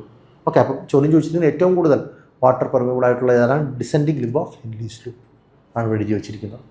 അപ്പോൾ ഞാൻ പറഞ്ഞു, പക്ഷേ നമുക്ക് വാട്ടറിനെ റെഗുലേറ്റ് ചെയ്യാൻ പറ്റുന്ന രണ്ട് റീജിയൻ എടുക്കുന്ന വാട്ടറിനെ റെഗുലേറ്റ് ചെയ്യാൻ പറ്റുന്ന രണ്ട് റീജിയനുകൾ അത് ഡിസ്റ്റൽ കൺവല്യൂട്ടഡ് ട്യൂബ്യൂളും കളക്ടഡക്റ്റുമാണ്.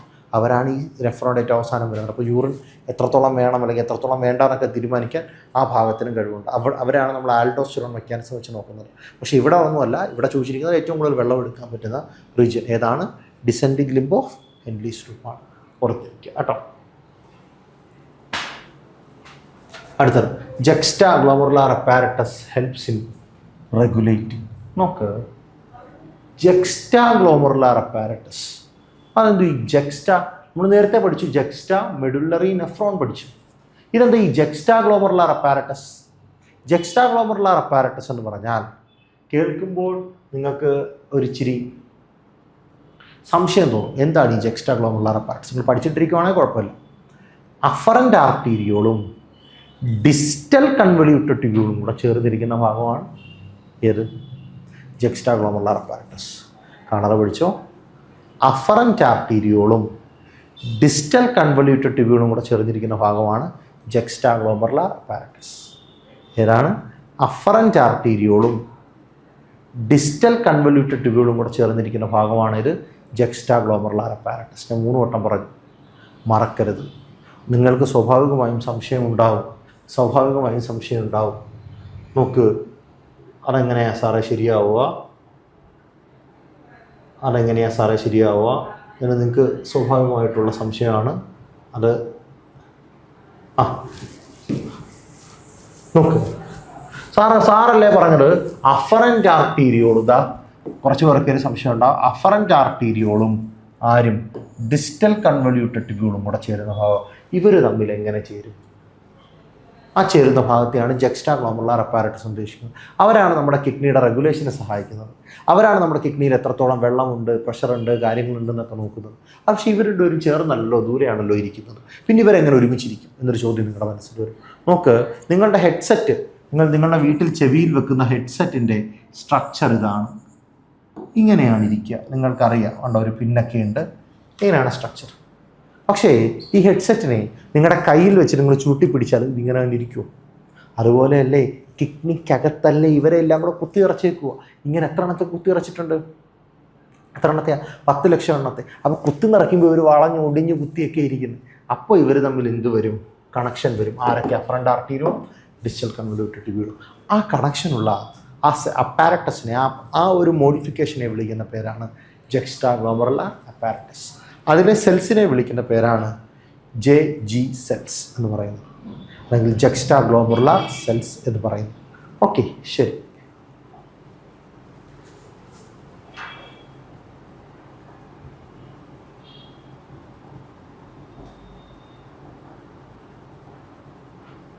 അപ്പോൾ നമ്മുടെ ചോദ്യം, juxta glomerular apparatus helps in regulating ഏറാണ് ഗ്ലോമറുലാർ ഫിൽട്രേഷൻ റേറ്റ്, GFR. എന്തായിരുന്നു GFR?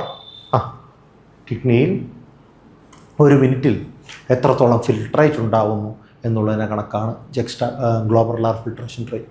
അതെത്രയാണ്? 125 ml ആണ്. ഓക്കെ, ശരി. ഇല്ലെങ്കിൽ ഇതൊക്കെ ഞാൻ ഡീറ്റെയിൽ ആയിട്ട് പറഞ്ഞിട്ടിരുന്ന ഒരു ക്ലാസ് തന്നെ വീണ്ടും എടുക്കേണ്ടി വരും. അതുകൊണ്ടാണ് പെട്ടെന്ന് പറഞ്ഞു വിടുന്നത്. ഓക്കെ, ശരി. അടുത്തത്, what hormone facilitate the reabsorption in kidney tubules? Okay, kidney ട്യൂബ്യൂൾസിൽ ആരുടെ വാട്ടറിൻ്റെ റീഅബ്സോർപ്ഷന് സഹായിക്കുന്ന ഹോർമോൺ ഏത്? വളരെ ഇമ്പോർട്ടൻ്റ് ആണ്. കിഡ്നി ട്യൂബ്യൂൾസിൽ വാട്ടറിൻ്റെ റീഅബ്സോർപ്ഷന് സഹായിക്കുന്ന ഹോർമോൺ ഏത്? നമുക്ക് ഞാൻ പറഞ്ഞു, കിഡ്നി ട്യൂബ്യൂളിൽ വാട്ടർ റീഅബ്സോർബ് ചെയ്യുന്നത് ഫെസിലിറ്റേറ്റ് ചെയ്യാൻ പറ്റും, കൺട്രോൾ ചെയ്യാൻ പറ്റും. ആരെ? ഡിസ്റ്റൽ കൺവല്യൂട്ടഡ് ട്യൂബ്യൂളിനെയും കളക്റ്റിംഗ് ഡക്റ്റിനെയും. അവിടെ ആക്ട് ചെയ്യുന്ന ഹോർമോണിൻ്റെ പേര് ആൽഡോസ്റ്റിറോൺ എന്നാണ്. ആരാണ്? ആൽഡോസ്റ്റിറോൺ. ആൽഡോസ്റ്റിറോണിൻ്റെ മറ്റൊരു പേരുണ്ട് ആൻറ്റി ഡയൂറിറ്റിക് ഹോർമോൺ. ആൽഡോസ്റ്റിറോണിൻ്റെ മറ്റൊരു പേര് anti diuretic hormone. Anti diuretic hormone, diuresis എന്ന് പറഞ്ഞാൽ the excess loss of water through urine. മൂത്രത്തിലൂടെ ഒരുപാട് വെള്ളം പോകുന്നതിനെ പറയുന്ന പേരാണ് diuresis. Diuresis is the excess loss of water through urine. അപ്പോൾ ഒരുപാട് മൂത്രത്തിലിങ്ങനെ വെള്ളം പൊക്കൊണ്ടേയിരിക്കും, കണ്ടിന്യൂസ് ആയി വെള്ളം ഇങ്ങനെ മൂത്രത്തിലൂടെ പൊക്കൊണ്ടേയിരിക്കും. അങ്ങനെ മൂത്രത്തിൽ ഒരുപാട് വെള്ളം പോകാൻ പാടുണ്ടോ?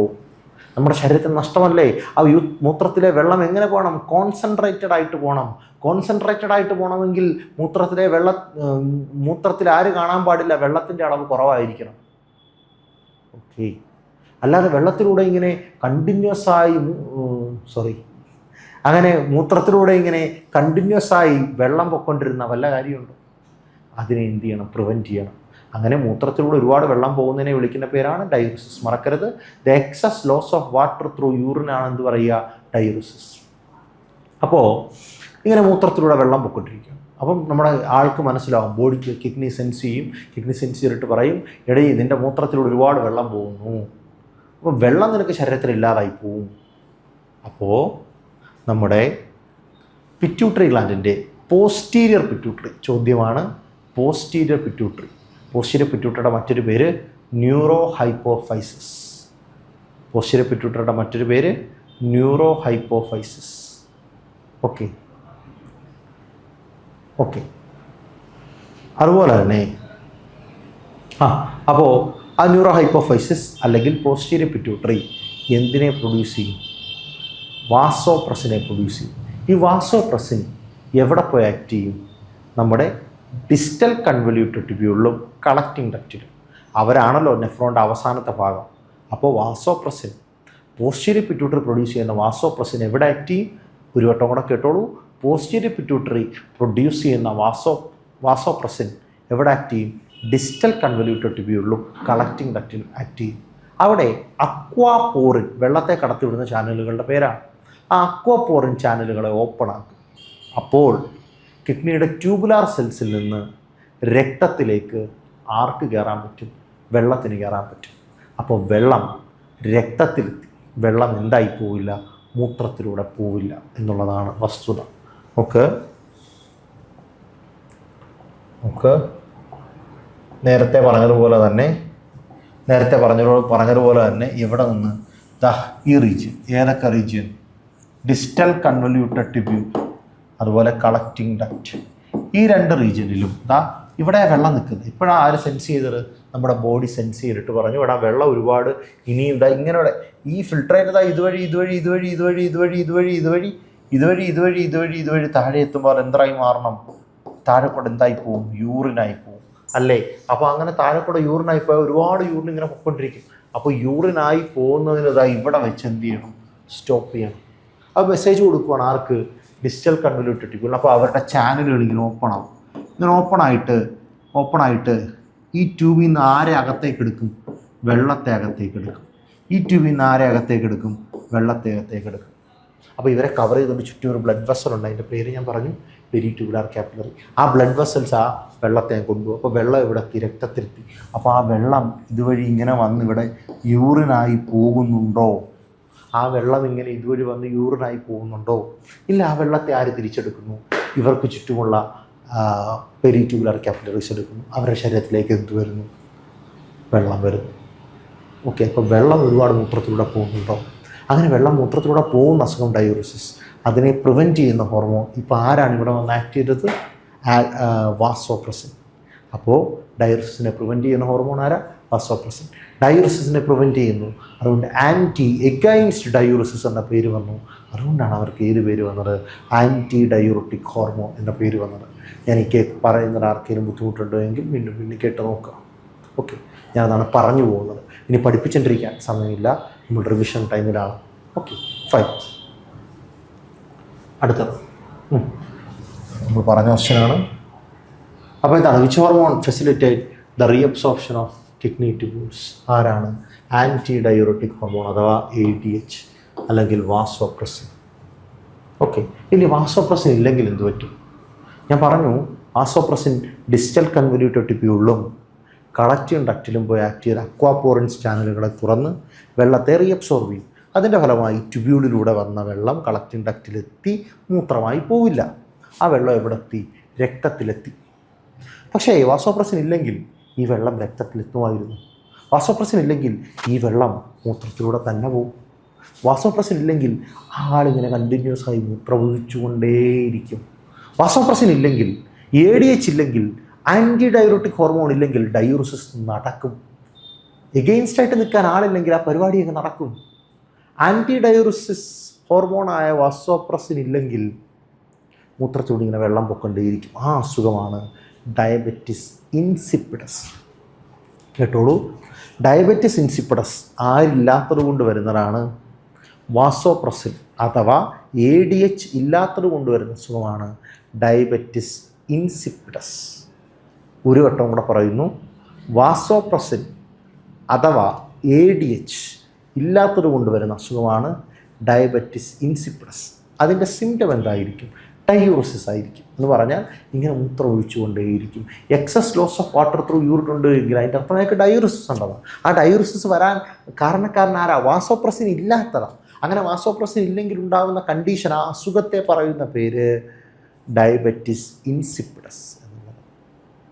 സ്വാഭാവികമായിട്ടും തോന്നും, എന്താണ് ഡയബറ്റിസ് മെലിറ്റസ്? ഡയബറ്റിസ് മെലിറ്റസ് എന്ന് പറഞ്ഞാൽ ഇൻസുലിൻ്റെ പ്രൊഡക്ഷനെ എഫക്റ്റ് ചെയ്യുമ്പോൾ വരുന്നതാണ്. ഇൻസുലിൻ നമ്മുടെ ശരീരത്തിലെ രക്തത്തിലെ ഗ്ലൂക്കോസിനെ ഗ്ലൈക്കജനാക്കി മാറ്റും. പക്ഷേ ഇൻസുലിൻ ഇല്ലെങ്കിൽ രക്തത്തിൽ ആര് ഹൈ ആയി നിൽക്കും? ഗ്ലൂക്കോസിനെ ഗ്ലൈക്കജനായി മാറ്റാൻ പറ്റില്ല. അപ്പോൾ ഗ്ലൂക്കോസ് എവിടെ ഹൈ ആയി നിൽക്കും? രക്തത്തിൽ ഹൈ ആയി നിൽക്കും. അതാണ് ഷുഗർ എന്ന് പറയുക. ഡയബറ്റിസ് എന്നൊക്കെ നമ്മൾ പറയില്ലേ, അതാ കണ്ടീഷനാണ്. Okay, that is diabetes mellitus. അപ്പോൾ ഡയബറ്റിസ് മെലിറ്റസ് ഉണ്ടാകുന്നത് ആര് കാരണമാണ്? ഡയബറ്റിസ് മെലിറ്റസ് ഉണ്ടാകുന്നത് ആര് കാരണമാണ് പറഞ്ഞേ? ഇൻസുലിൻ എന്ന ഹോർമോണിൻ്റെ പ്രൊഡക്ഷൻ എഫക്റ്റ് ചെയ്യുന്നതുകൊണ്ടാണ് ഡയബറ്റിസ് മെലിറ്റസ് ഉണ്ടാകും. ഡയബറ്റിസ് ഇൻസിപ്പിഡസ് ഉണ്ടാകുന്നത് ആര് കാരണമാണ്? യെസ്, വാസോപ്രസിൻ്റെ പ്രൊഡക്ഷൻ എഫക്റ്റ് ചെയ്തുകൊണ്ടാണ് ആരുണ്ടാവുന്നത്? ഡയബറ്റിസ് ഇൻസിപ്പിഡസ് ഉണ്ടാവുന്നത്. ഓക്കെ, ശരി. അടുത്തത് Antidiuretic hormone stands for AD stands for antidiuretic hormone, and it is also called vasopressin. Posterior pituitary ആണ് റെഗുലേറ്റ് ചെയ്യുന്നതെന്നൊക്കെ പറയുന്നു. ശരി. ഡയബറ്റിസ് മെലിറ്റസ് ഞാൻ എഴുതി വെച്ചിട്ടുണ്ട്. ഡയബറ്റിസ് മെലിറ്റസ് എന്ന് പറഞ്ഞാൽ ആരുടെ ഇൻസുലിൻ്റെ കുറവുണ്ട്, എന്നാൽ ഡയബറ്റിസ് ഇൻസിപ്പിഡസ് എന്ന് പറഞ്ഞാൽ ആരുടെ ADHൻ്റെ കുറവുണ്ട്, അഥവാ വാസോപ്രസിൻ. നോക്ക്, ഞാൻ പറഞ്ഞു ഡയബറ്റിസ് ഒരു ഇച്ചിരി ഡീറ്റെയിൽ ആയിട്ട് പറയാം. ഡയബറ്റിസ് മെലിറ്റസ് എന്ന് പറഞ്ഞാൽ ആരില്ല, ഇൻസുലിൻ ഇല്ല. അപ്പോൾ ഇൻസുലിൻ ഇല്ലാത്തപ്പോൾ ബ്ലഡിൽ ആരുടെ അളവ് കൂടും, ഗ്ലൂക്കോസിൻ്റെ അളവ് കൂടും അല്ലേ. നമ്മുടെ വീട്ടിൽ അപ്പനും അമ്മയൊക്കെ എന്ത് വരുമ്പോഴാണ്, ഷുഗർ വരുമ്പോഴാണ് ഇവരെടുക്കുക, അല്ലെങ്കിൽ അപ്പൂപ്പനും അമ്മൂമ്മയൊക്കെ ഷുഗർ വരുമ്പോഴാണ് ഇവരെടുക്കുക, ഇൻസുലിൻ എടുക്കുക അല്ലേ. അതെ, ഓക്കെ. അപ്പോൾ ഇൻസുലിൻ ഇല്ല, നമ്മുടെ ഏത് അസുഖക്കാരനായി നമ്മുടെ ശരീരത്തിലെ രക്തത്തിൽ ഷുഗറിൻ്റെ അളവ് കൂടി, അല്ലെങ്കിൽ ഗ്ലൂക്കോസിൻ്റെ അളവ് കൂടി, അപ്പോൾ നമ്മൾ ഡയബറ്റിസ് മെലിറ്റസ് ഉള്ള ആളുകളായി മാറി. അപ്പോൾ നമ്മുടെ മൂത്രം എടുത്ത് നോക്കിയാൽ, അങ്ങനെയാണ് നമ്മൾ ഡയബറ്റിസ് മെലിറ്റസ് ഉണ്ടോ എന്ന് കണ്ടുപിടിക്കുക. മൂത്രം എടുത്ത് നോക്കിയാൽ ആ മൂത്രത്തിലും ഗ്ലൂക്കോസിൻ്റെ അളവ് കാണാം. അതിനെ ഗ്ലൈക്കോസൂറിയ എന്നോ ഗ്ലൂക്കോസൂറിയ എന്നോ പറയാം. ഗ്ലൂക്കോസൂറിയ. യൂറിനിൽ ആരുടെ അളവ്, ഗ്ലൂക്കോസിൻ്റെ അളവ്, രക്തത്തിലല്ല യൂറിനിൽ. അതുപോലെ തന്നെ കീറ്റോനൂറിയ എന്ന് പറയും. കീറ്റോൺ ബോഡീസിനെ എവിടെ കിട്ടും, യൂറിനിൽ കിട്ടും, കീറ്റോനൂറിയ. ഇത് രണ്ടും ഡയബറ്റിസ് മെലിറ്റസിൻ്റെ സിംറ്റങ്ങളാണ്, തെറ്റിക്കരുത്. ഡയബറ്റിസ് മെലിറ്റസ് അഥവാ ഇൻസുലിൻ ഇല്ലാത്തത് കൊണ്ടുവരുന്ന അസുഖം. അപ്പോൾ എന്ത് പറ്റും, നമ്മുടെ മൂത്രം എടുത്ത് നോക്കിയാൽ ആ മൂത്രത്തിൽ ആരുടെ അളവ് കാണാം, കീറ്റോൺ ബോഡീസ്. അതിനെ എന്ത് പറഞ്ഞു, കീറ്റോനൂറിയ. ആ മൂത്രത്തിൽ എന്ത് കാണാം, ഗ്ലൂക്കോസ് കാണാം, ദാറ്റ് ഈസ് ഗ്ലൈക്കോസൂറിയ അല്ലെങ്കിൽ ഗ്ലൂക്കോസൂറിയ. ഇത് രണ്ടും ഡയബറ്റിസ് മെലിറ്റസിൻ്റെ സിംറ്റമാണ്, ആരില്ലാത്തതുകൊണ്ട് ഇൻസുലിൻ. അടുത്തത് ഡയബറ്റിസ് ഇൻസിപ്പഡസ് എന്ന് പറഞ്ഞാൽ വാസോപ്രസിൻ ഇല്ലാത്തതുകൊണ്ട്. അപ്പോൾ എന്ത് ചെയ്യും, വാസോപ്രസിൻ ഇല്ലാത്തപ്പോൾ ഒരുപാട് മൂത്രം പോക്കേണ്ടിയിരിക്കും. അങ്ങനെ മൂത്രം പോകുന്ന കണ്ടീഷൻ ഡയയൂറിസിസ്. ഓക്കെ, മനസ്സിലായി കാണും എന്ന് വീണ്ടും വിശ്വസിക്കുക. അടുത്തത് the process of passing out of, അല്ലെങ്കിൽ the process of passing urine out of the body is called micturition. നമുക്ക് നമ്മൾ മൂത്രം ഒഴിക്കുന്ന പ്രോസസ്സിനെ, നമ്മൾ മൂത്രം പുറത്തേക്ക് ഒഴിച്ചു കളയുന്ന പ്രോസസ്സിനെ പറയുന്ന പേരാണ് മിക്ചറിഷൻ. ഓക്കെ, കൊച്ചിനെ പ്രസവിക്കുന്ന, നമ്മൾ ഒരു കുഞ്ഞിനെ ഡെലിവറി എടുക്കുന്ന അല്ലെങ്കിൽ കുഞ്ഞിനെ പ്രസവിക്കുകയാണെങ്കിൽ അതിനെ പറയുന്ന പേരാണ് പാർച്ചുറിഷൻ. നിങ്ങൾ കേട്ടിട്ടുണ്ടാവും, ദാറ്റ് ഈസ് പാർച്ചുറിഷൻ. ഇതെന്താണ് മിക്ചറിഷൻ, മറ്റൊരു കുഞ്ഞിനെ കളയുന്നു. This is മിക്ചറിഷൻ. മിക്ചറിഷൻ എന്ന് പറഞ്ഞാൽ മൂത്രത്തെ പുറത്തേക്ക് കളയുന്നു. മൂത്രത്തെ പുറത്തേക്ക് കളയുന്ന കണ്ടീഷൻ ദാറ്റ് ഈസ് മിക്ചറിഷൻ. കൊച്ചിനെ കളയുന്ന കണ്ടീഷൻ ദാറ്റ് ഈസ് പാർച്ചുറിഷൻ. മറക്കില്ല എന്ന് വിചാരിക്കും. അപ്പം യൂറിൻ പുറത്തേക്ക് കളയുന്ന കണ്ടീഷൻ മിക്ചറിഷൻ. അതിനെ സഹായിക്കുന്ന ന്യൂറൽ റിഫ്ലക്സ് ആണ് മിക്ചറിഷൻ റിഫ്ലക്സ്. അപ്പോൾ മിക്ചറിഷൻ, മൂത്രം ഒഴിക്കാൻ സഹായിക്കുന്ന ന്യൂറൽ റിഫ്ലക്സ് ആണ് മിക്ചറിഷൻ റിഫ്ലക്സ്. അതെങ്ങനെയായിരുന്നു ഓർത്ത് നോക്ക്. യൂറിനറി ബ്ലാഡറിൽ നിന്ന് മൂത്രം ഒഴിക്കണം എന്നുള്ള സിഗ്നൽ എവിടേക്ക് പോകും, ബ്രെയിനിലേക്ക് പോകും. എപ്പോൾ യൂറിനറി ബ്ലാഡറിലേക്ക് യൂറിൻ നിറഞ്ഞ് സ്ട്രെച്ച് റിസപ്റ്റേഴ്സ് ആക്ടിവേറ്റ് ആവും. ഏത് റിസപ്റ്റേഴ്സ്, സ്ട്രെച്ച് റിസപ്റ്റേഴ്സ്. സ്ട്രെച്ച് റിസപ്റ്റേഴ്സ് ആക്ടിവേറ്റായി ബ്രെയിനിലേക്ക് മെസ്സേജ് കൊടുക്കും. ബ്രെയിൻ തിരിച്ച് മോട്ടോർ സിഗ്നൽ കൊടുക്കും. ആരോട്, യൂറിനറി ബ്ലാഡറിനോട് കോൺട്രാക്റ്റ് ചെയ്യാം. അപ്പോൾ യൂറിനറി ബ്ലാഡറിൻ്റെ മസിൽസ് എന്ത് ചെയ്യും, കോൺട്രാക്റ്റ് ചെയ്യും. അപ്പോൾ യൂറിനറി ബ്ലാഡറിൻ്റെ അടച്ചു വെച്ചിരിക്കുന്ന അവിടെ യുറേത്ര, അതിൻ്റെ സ്പിഞ്ചർ ഉണ്ട്, യുറേത്രൽ സ്പിഞ്ചർ റിലാക്സസ്. അപ്പോൾ മൂത്രം പുറത്തേക്കും. നോക്ക്, ഇപ്പോൾ എൻ്റെ യൂറിനറി ബ്ലാഡറാണെന്ന് നോക്കുക. അപ്പോൾ യൂറിനറി ബ്ലാഡർ നിറഞ്ഞിരിക്കുക. ഈ നിറഞ്ഞിരിക്കുന്ന സമയത്ത് ഈ ഓപ്പണിംഗ് ആണ് യുറേത്രൽ സ്പിഞ്ചർ. ഈ ഓപ്പണിംഗ് ആണ് യുറേത്രൽ സ്പിഞ്ചർ. ഓക്കെ, ഇപ്പോൾ ഓപ്പണിംഗ് ടൈറ്റായിട്ടിരിക്കുക. നോക്ക്, കണ്ടോ? പക്ഷെ ഇവിടെ എന്താണ്, യൂറിൻ വന്ന് നിറഞ്ഞിരിക്കും. അപ്പോൾ പെട്ടെന്ന് യൂറിനറി ബ്ലാഡർ എന്ത് ചെയ്യുന്നു, കോൺട്രാക്ട് ചെയ്യും. നോക്കൂ, കോൺട്രാക്ട് ചെയ്തു പീഫാവ് എന്ത് ചെയ്തു, റിലാക്സ് ചെയ്തു. അപ്പോൾ വായിൽ വെള്ളം ഉണ്ടായിരുന്ന എന്ത് ചെയ്യും, പുറത്തേക്ക് വരും. അത് കണക്ക് urinary bladder contracts, urethral sphincter relax. Urinary bladder contracts, urethral sphincter relax. അപ്പോഴാണ് എന്ത് നടക്കുക, യൂറിൻ പുറത്തേക്ക് കളയുക. ഓർത്തിരിക്കുക, urinary bladder contracts, urethral sphincter relax. അപ്പോൾ യൂറിനറി ബ്ലാഡറിൽ നിന്ന് ആര് പോകും, മൂത്രം പുറത്തേക്ക് പോകും. അപ്പോൾ അതിനെയാണ് എന്ത് പറയുക, മിക്ചറിഷൻ റിഫ്ലക്സ്. ഓക്കെ, എന്താ, യൂറിനറി ബ്ലാഡറിൽ യൂറിൻ വന്ന് നിറയുന്നു. അപ്പോൾ യൂറിനറി ബ്ലാഡറിൻ്റെ സ്ട്രെച്ച് റിസപ്റ്റേഴ്സ് എന്താവുന്നു, ആക്ടിവേറ്റ് ആവുന്നു. ആർക്ക് മെസ്സേജ് കൊടുക്കുന്നു, central nervous system. Central nervous system തിരിച്ച് മോട്ടോർ സിഗ്നൽ കൊടുക്കുന്നു. എവിടേക്ക്? Walls of urinary bladder. ആ വാൾസ് ഓഫ് യൂറിനറി ബ്ലാഡർ എന്ത് ചെയ്യുന്നു? കോൺട്രാക്ട് ചെയ്യുന്നു. കോൺട്രാക്ട് ചെയ്യുമ്പോൾ അതിൻ്റെ അടപ്പുണ്ട്, ദാറ്റ് ഈസ് യുറൈത്ര. ആ ഓപ്പണിങ് അതെന്താവുന്നു? റിലാക്സ് ആവുന്നു. കേട്ടോ, ഇത് കോൺട്രാക്റ്റ് ആവുന്നു, ഇത് റിലാക്സ് ആവുന്നു. Okay, contracts. ഓക്കെ, മനസ്സിലായി കാണും എന്ന് വിചാരിക്കുന്നു. ഓക്കെ ആണോ? ശരി ശരി, ഇത്രയാണ് നമ്മുടെ മെയിൻ. ഓർത്തിരിക്കുക. അപ്പോൾ എന്താണ് മിക്ചുറേഷൻ? എന്താണ് micturition? Is the process of release of urine from urinary bladder controlled by central nervous system. Okay, ശരി, ഓർത്ത് വെക്കുക.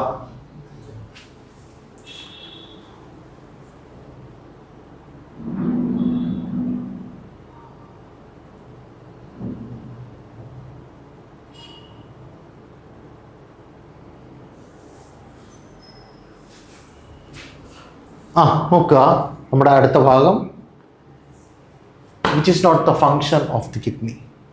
എന്തിൻ്റെ ഫങ്ഷൻ അല്ലാത്തത്? കിഡ്നിയുടെ ഫങ്ഷൻ അല്ലാത്തത്. ഇതിലേതാണ് കിഡ്നിയുടെ ഫങ്ഷൻ അല്ലാത്തത്? നോക്ക്, ഫോർമേഷൻ ഓഫ് യൂറിൻ. അത് ആരുടെ ഫങ്ഷനാണ്? സ്വാഭാവികമായും കിഡ്നിയുടെ ഫങ്ഷൻ അല്ലേ?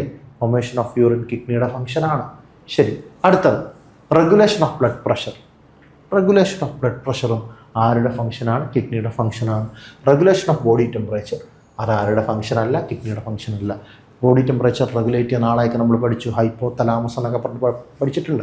ഓക്കെ, ഇനി ആസിഡ് ബേസ് ബാലൻസ്. ശരിയാണ്, ആസിഡ് ബേസ് ബാലൻസ് ആരാണ് റെഗുലേറ്റ് ചെയ്യുന്നത്? കിഡ്നിയാണ് റെഗുലേറ്റ് ചെയ്യുന്നത്. അപ്പോൾ ഏതാണ് റെഗുലേറ്റ് ചെയ്യാത്തയാൾ അല്ലെങ്കിൽ കിഡ്നിക്ക് റോളില്ലാത്തത്? Regulation of body temperature. Okay, ശരി.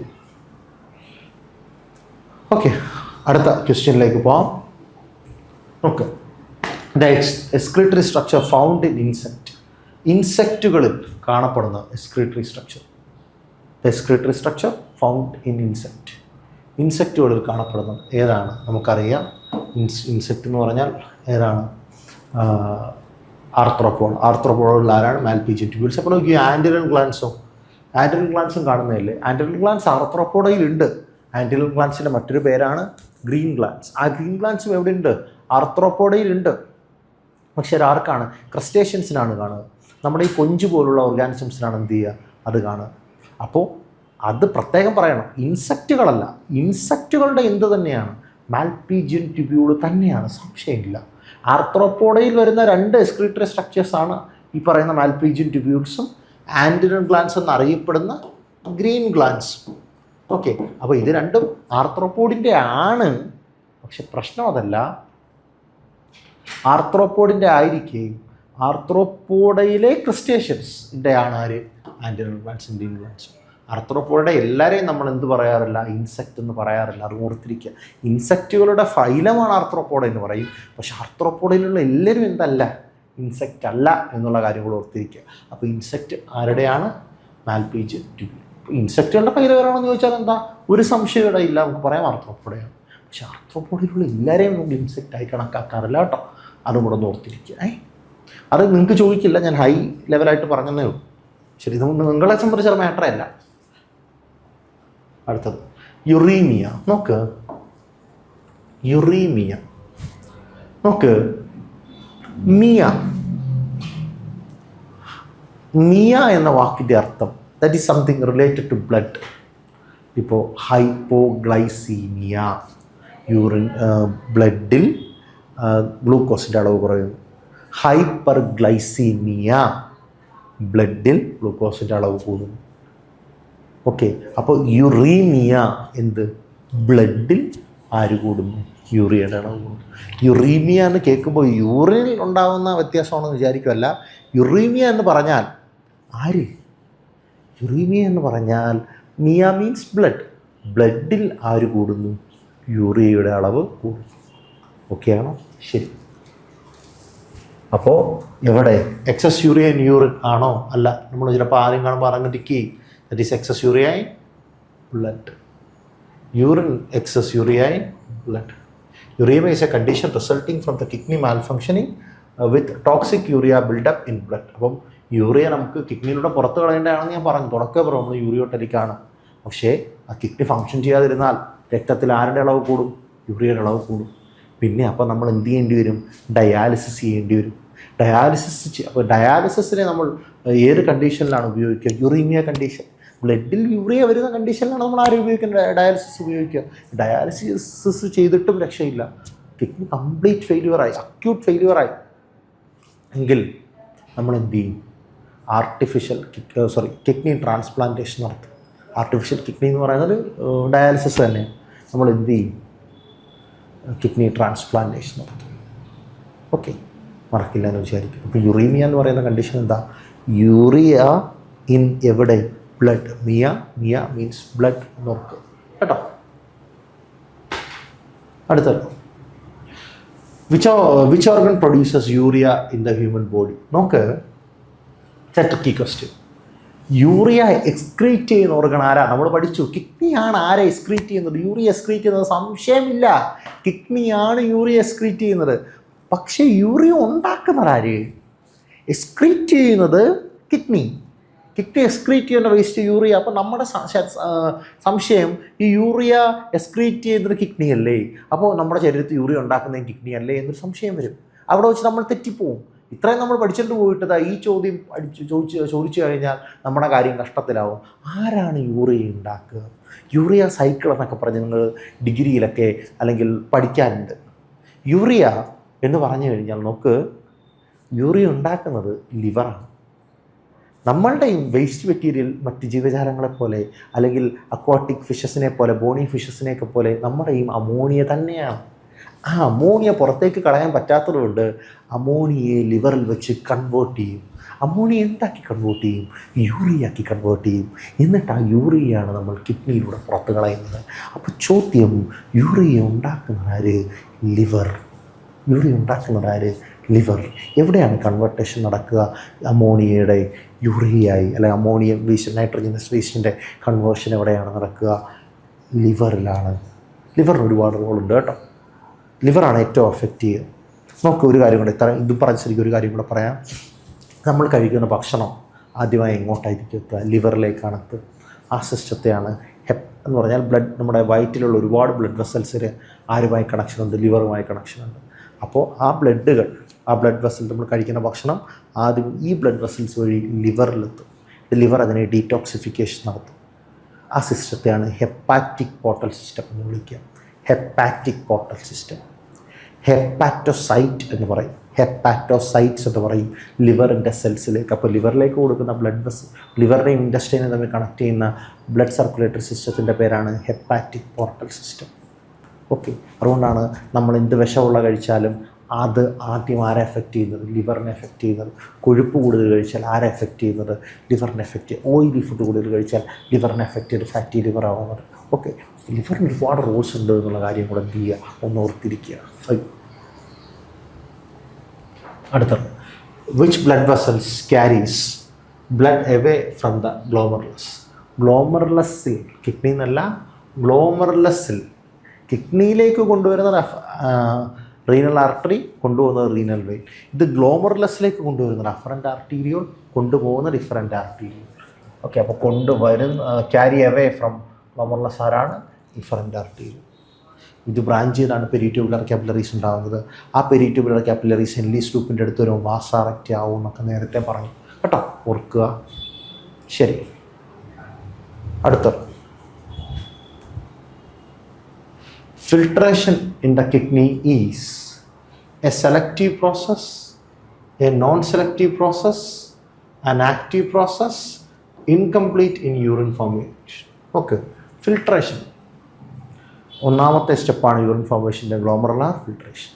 ഞാൻ പറഞ്ഞു, ഗ്ലോമറുലാർ ഫിൽട്രേഷൻ നടക്കുമ്പോൾ മുഴുവൻ പ്ലാസ്മയും എങ്ങോട്ട് പോകും? ഗ്ലോമറുലസിലേക്ക്, അല്ല ഗ്ലോമറുലസിൽ നിന്ന് എങ്ങോട്ട്? ബൊമാൻസ് ക്യാപ്സ്യൂളിലേക്ക് പോകും.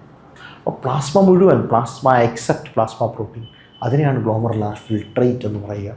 ആ ഫിൽട്രേറ്റിൽ നമ്മൾ സെലക്റ്റീവായിട്ടൊന്നുമല്ല ആരെയും വിടുന്നത്, എല്ലാവരും അങ്ങ് പോവുകയാണ്. ഗ്ലൂക്കോസ് പോകുന്നു, അമോണിയം പോകുന്നു, ന്യൂട്രിയൻസ് പോകുന്നു, നമുക്ക് വേണ്ടാത്ത അമോണിയ മാത്രമാണ്.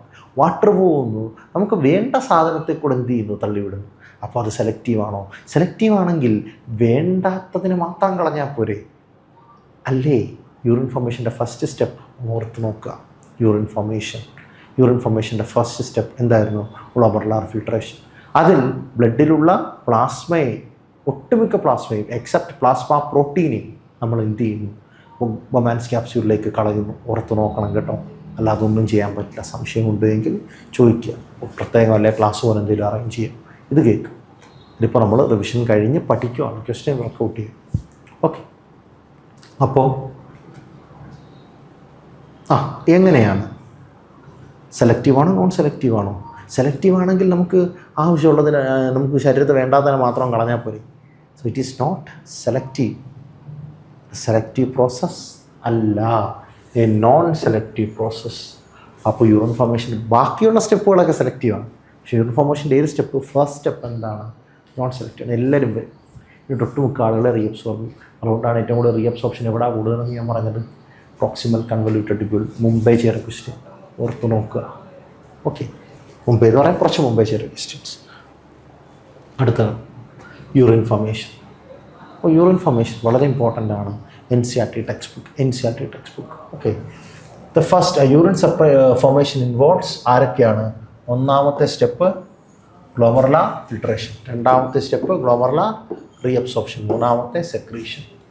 First step in urine formation is a filtration of blood which carries out by the glomerulus called glomerular filtration. Okay, അപ്പോൾ എത്ര ഫിൽട്ടർ ചെയ്യുന്നുണ്ട്? 1100 മുതൽ 1200 ml of blood is filtered by the kidneys per minute. ഒരു മിനിറ്റിൽ 2 കിഡ്നികളും കൂടെ എത്ര ബ്ലഡിനെ filter ചെയ്യുന്നുണ്ട്? 1100 മുതൽ 1200. ചോദ്യം വരാം, 2 കിഡ്നികളും കൂടെ, കിഡ്നീസ് എന്നാണ് പറഞ്ഞിരിക്കുന്നത്. എത്ര? 1100 മുതൽ 1200 ബ്ലഡിനെ, 1200 ml ബ്ലഡിനെ ഒരു മിനിറ്റിൽ 2 കിഡ്നികളും കൂടി എന്ത് ചെയ്യുന്നുണ്ട്? ഫിൽട്ടർ ചെയ്യുന്നുണ്ട്. ഈച്ച് കിഡ്നി എന്ന് പറഞ്ഞാൽ മാറും, പകുതിയോ 2 കിഡ്നികളും കൂടി എന്ത് ചെയ്യുന്നുണ്ട്? ഫിൽട്ടർ ചെയ്യുന്നുണ്ട്. അപ്പോൾ അത് എത്രേൻ്റെയാണ്? 1/5 of the blood pumped out of the വെൻട്രിക്കിളിൽ നിന്ന് പമ്പ് ചെയ്യുന്ന ബ്ലഡിൻ്റെ 1/5 ആണ് അത് എന്നാണ്. ഓക്കെ, അപ്പോൾ വെൻട്രിക്കിളിൽ നിന്ന് പമ്പ് ചെയ്യുന്ന ബ്ലഡിൻ്റെ അളവ് എത്ര നമ്മുടെ കാൽക്കുലേറ്റ് ചെയ്യാൻ ചിലപ്പോൾ ചോദിച്ചേക്കാം. നിങ്ങളുടെ ഭാഗ്യം പോയിരിക്കും. ഓക്കെ, ശരി. അടുത്ത ഇനി നോക്ക്. അപ്പോൾ അത് വായിക്കാം. ഇനി what is average glomerular filtration rate in A healthy adult? ഒരു ഹെൽത്തി അഡൾട്ടിൻ്റെ ഗ്ലോമറുലാർ ഫിൽട്രേഷൻ റേറ്റ് എത്രയാണ് നമ്മൾ പഠിച്ചു? 125 ml/minute. ഒരു 125 ml/minute ആണ് ഒരു ഹെൽത്തി ഇൻഡിവിജ്വലിൻ്റെ ഗ്ലോമറുലാർ ഫിൽട്രേഷൻ റേറ്റ്. ഓക്കെ, ശരി.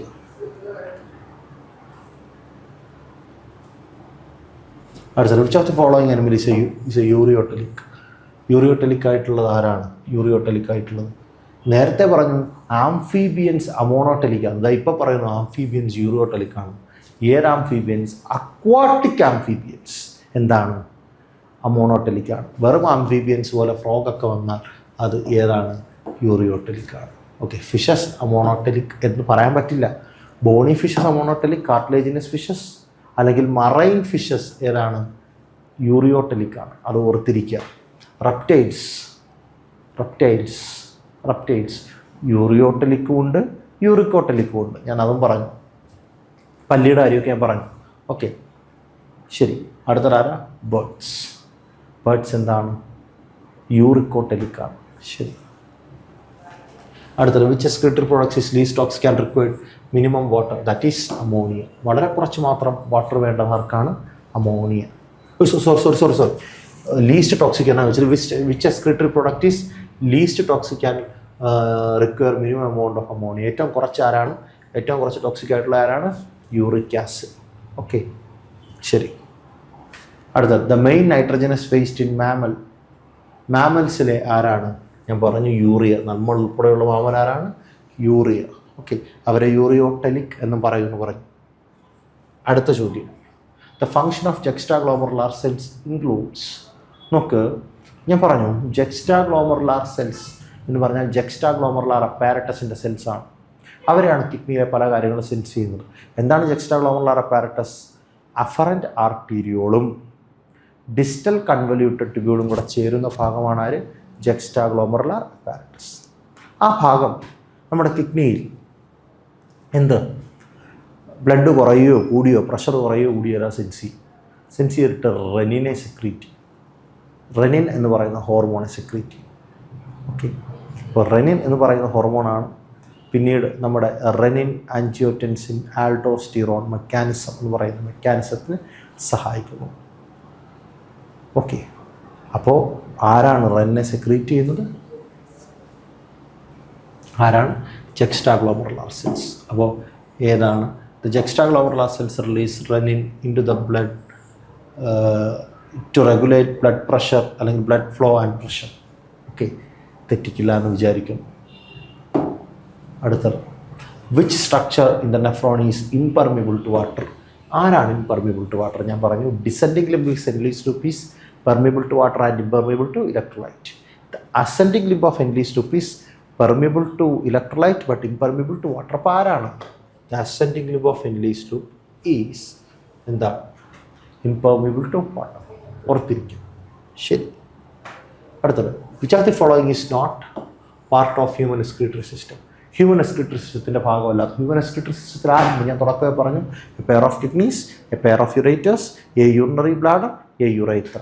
അതല്ല, ആരുണ്ട് ഇവിടെ? കിഡ്നീസ് ആണ്, യുറൈറ്റർ ആണ്, യൂറിനറി ബ്ലാഡർ ആണ്. ആരല്ല? ക്ലോയേക്ക അല്ല. ക്ലോയേക്ക അല്ല. പക്ഷേ human excretory system consist of kidneys, ureters, urinary bladder and urethra. Cloaca എവിടെയാണ്? ആംഫീബിയൻസിൽ കാണുന്നതാണ്. ഓക്കെ, അടുത്ത, kidneys are located between which vertebra? Kidneys forensic സയൻസിൻ്റെ ചോദ്യത്തിന് പ്രാവശ്യം ഫോറൻസിക് ഓഫീസറുടെ ചോദ്യത്തിന് എക്സാമിന് ചോദിച്ച ചോദ്യമാണിത്. കിഡ്നി ലൊക്കേറ്റ് ചെയ്യുന്ന ഭാഗം എവിടെ? The kidneys are located between which vertebra? നട്ടലിൻ്റെ ഏത് ഭാഗത്താണ് കിഡ്നീസ് ലൊക്കേറ്റ് ചെയ്യുക? നമുക്ക് കിഡ്നി ഇരിക്കുന്നത് last thoracic vertebrae and third lumbar vertebrae. Last thoracic വെർട്ടിബ്രയുടെയും തേർഡ് ലംബാർ വെർട്ടിബ്രയുടെയും ഇടയിലാണ്. നമുക്ക് നോക്കാം അതെന്താണ് അങ്ങനെ. എന്താണ് പറഞ്ഞു? ലാസ്റ്റ് തൊറാസിക് വെർട്ടിബ്രയുടെയും തേർഡ് ലംബാർ വെർട്ടിബ്രയുടെയും. നമുക്ക് എവിടെയാണ്? ലാസ്റ്റ് തൊറാസിക് വെർട്ടിബ്രയുടെയും തേർഡ് ലംബാർ വെർട്ടിബ്രയുടെയും. നമുക്ക് അതെന്താ അങ്ങനെ? അതെന്താ വെർട്ടിബ്ര എന്നൊക്കെ പറയുന്നത്? ഇപ്പോൾ എൻ്റെ നട്ടല്, നമ്മുടെ നട്ടല് മൊത്തത്തിൽ 26 സീരിയലി അറേഞ്ച്ഡ് വെർട്ടിബ്ര ആയിട്ട് വെച്ചേക്കുകയാണ്. അതിൽ ആദ്യത്തെ 7 എണ്ണത്തെ സെർവിക്കൽ വെർട്ടിബ്ര എന്ന് പറയും. പിന്നുള്ള 12 എണ്ണത്തെ തൊറാസിക് വെർട്ടിബ്ര എന്ന് പറയും. പിന്നുള്ള 5 എണ്ണത്തെ ലംബാർ വെർട്ടിബ്ര എന്ന് പറയും. പിന്നെ ഒരു സാക്രം, പിന്നെ ഒരു കോക്സി, രണ്ടും ഫ്യൂസ്ഡാണ്. നമുക്ക് 7 സെർവിക്കൽ വെർട്ടിബ്ര, പിന്നെ 5 ലംബാർ വെർട്ടിബ്ര, ഒരു സാക്രം, ഒരു കോക്സി. ഈ ആദ്യത്തെ 4, 5, 6, 7 എണ്ണം സെർവിക്കൽ വെർട്ടിബ്ര, പിന്നുള്ള തൊറാസിക് വെർട്ടിബ്ര. കണ്ടോ? പിന്നുള്ള 12 എണ്ണം തൊറാസിക് വെർട്ടിബ്ര. ഈ 12 എണ്ണത്തിൽ നിന്നാണ് റിബ്സ് അറൈസ് ചെയ്യുന്നത്. ആ റിബ്സിൻ്റെ ഈ കാണിച്ചിരിക്കുന്നത് കണ്ടോ? റിബ്സ് അറൈസ് ചെയ്യുന്നത്. അതിനെയാണ് നമ്മൾ തൊറാസിക് വെർട്ടിബ്ര എന്ന് പറയുക. പിന്നെയുള്ളത് ആരാണ്? Lumbar vertebra. എത്ര എണ്ണം? 1, 2, 3, 4, 5. പിന്നെ ഇത് മൊത്തം ഫ്യൂസ്ഡാണ്. ഇത് കുറച്ചധികം ഉണ്ട്. പക്ഷേ നിങ്ങൾക്കിപ്പോൾ ഇത് ഒരു സാക്രോഡ് ബോക്സിനെ പഠിക്കാം. മറക്കരുത്. സെർവിക്കൽ വെർട്ടിബ്ര എത്ര എണ്ണം? 7 എണ്ണം. തൊറാസിക് വെർട്ടിബ്ര എത്ര എണ്ണം? 12 എണ്ണം. ലംബാർ വെർട്ടിബ്ര എത്ര എണ്ണം? 5 എണ്ണം. ഒരു സാക്രം, ഒരു ബോക്സി. ഇതിൻ്റെ എവിടെ ഇരിക്കും എന്നാണ് പറഞ്ഞത്? Between the last thoracic vertebra. ഇതല്ലേ last thoracic vertebra? And this is a last thoracic vertebra. ആ ലാസ്റ്റ് തൊറാസിക് വെർട്ടിബ്രയുടെയും തേർഡ് ലംബാർ വെർട്ടിബ്ര 1, 2, 3. ഇത് ലാസ്റ്റ് തൊറാസിക് വെർട്ടിബ്ര 1, 2, 3. ഇതാ ഈ ഭാഗത്തായി ഏകദേശം ആരിയ്ക്കും എന്നാണ് പറയുന്നത്? കിഡ്നി ഇരിക്കും എന്നാണ് പറയുന്നത്. കത്തിയോ? The kidney is located between the last thoracic vertebra and third lumbar vertebra ആണ് പറയുന്നത്. Kidney is located between the last thoracic vertebra and third lumbar vertebra. Okay, ശരി. Which component of the nephron is double walled cup like structure enclosing the glomerulus? ഗ്ലോമറുലസിന് ചുറ്റും ഇരിക്കുന്ന സ്ട്രക്ചറിനെ വിളിച്ച പേര് എന്താടേ? ഗ്ലോമറുലസിൻ്റെ ചുറ്റും ഇരിക്കുന്ന സ്ട്രക്ചറിനെ വിളിച്ച പേര് Bowman's capsule. Cup like structure കൊച്ചിലെ മുതലേ പഠിക്കുന്നതാണ്. ഗ്ലോമറുലസിൻ്റെ ചുറ്റും ഇരിക്കുന്ന കപ്പ് ലൈക്ക് സ്ട്രക്ചർ ആരാണ്? That's Bowman's capsule.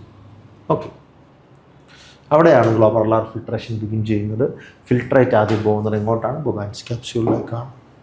Okay, which part of the nephron is responsible for selective reabsorption of glucose? ഗ്ലൂക്കോസിൻ്റെ സെലക്റ്റീവ് റീഅബ്സോർപ്ഷൻ നടക്കുന്നത് എവിടെ? ഞാൻ പറഞ്ഞു ഗ്ലൂക്കോസിൻ്റെ റീഅബ്സോർപ്ഷൻ നടക്കുന്നത് എവിടെ? എന്താ സംശയം? Proximal convoluted tubule. ഞാൻ നേരത്തെ പറഞ്ഞു, ഒരുപാട് വട്ടം പറഞ്ഞു, പ്രോക്സിമൽ കൺവല്യൂട്ടഡ് ട്യൂബ്യൂളിലാണ്. Which terms best describes animals that excrete nitrogenous waste as urea? ആരാണ്?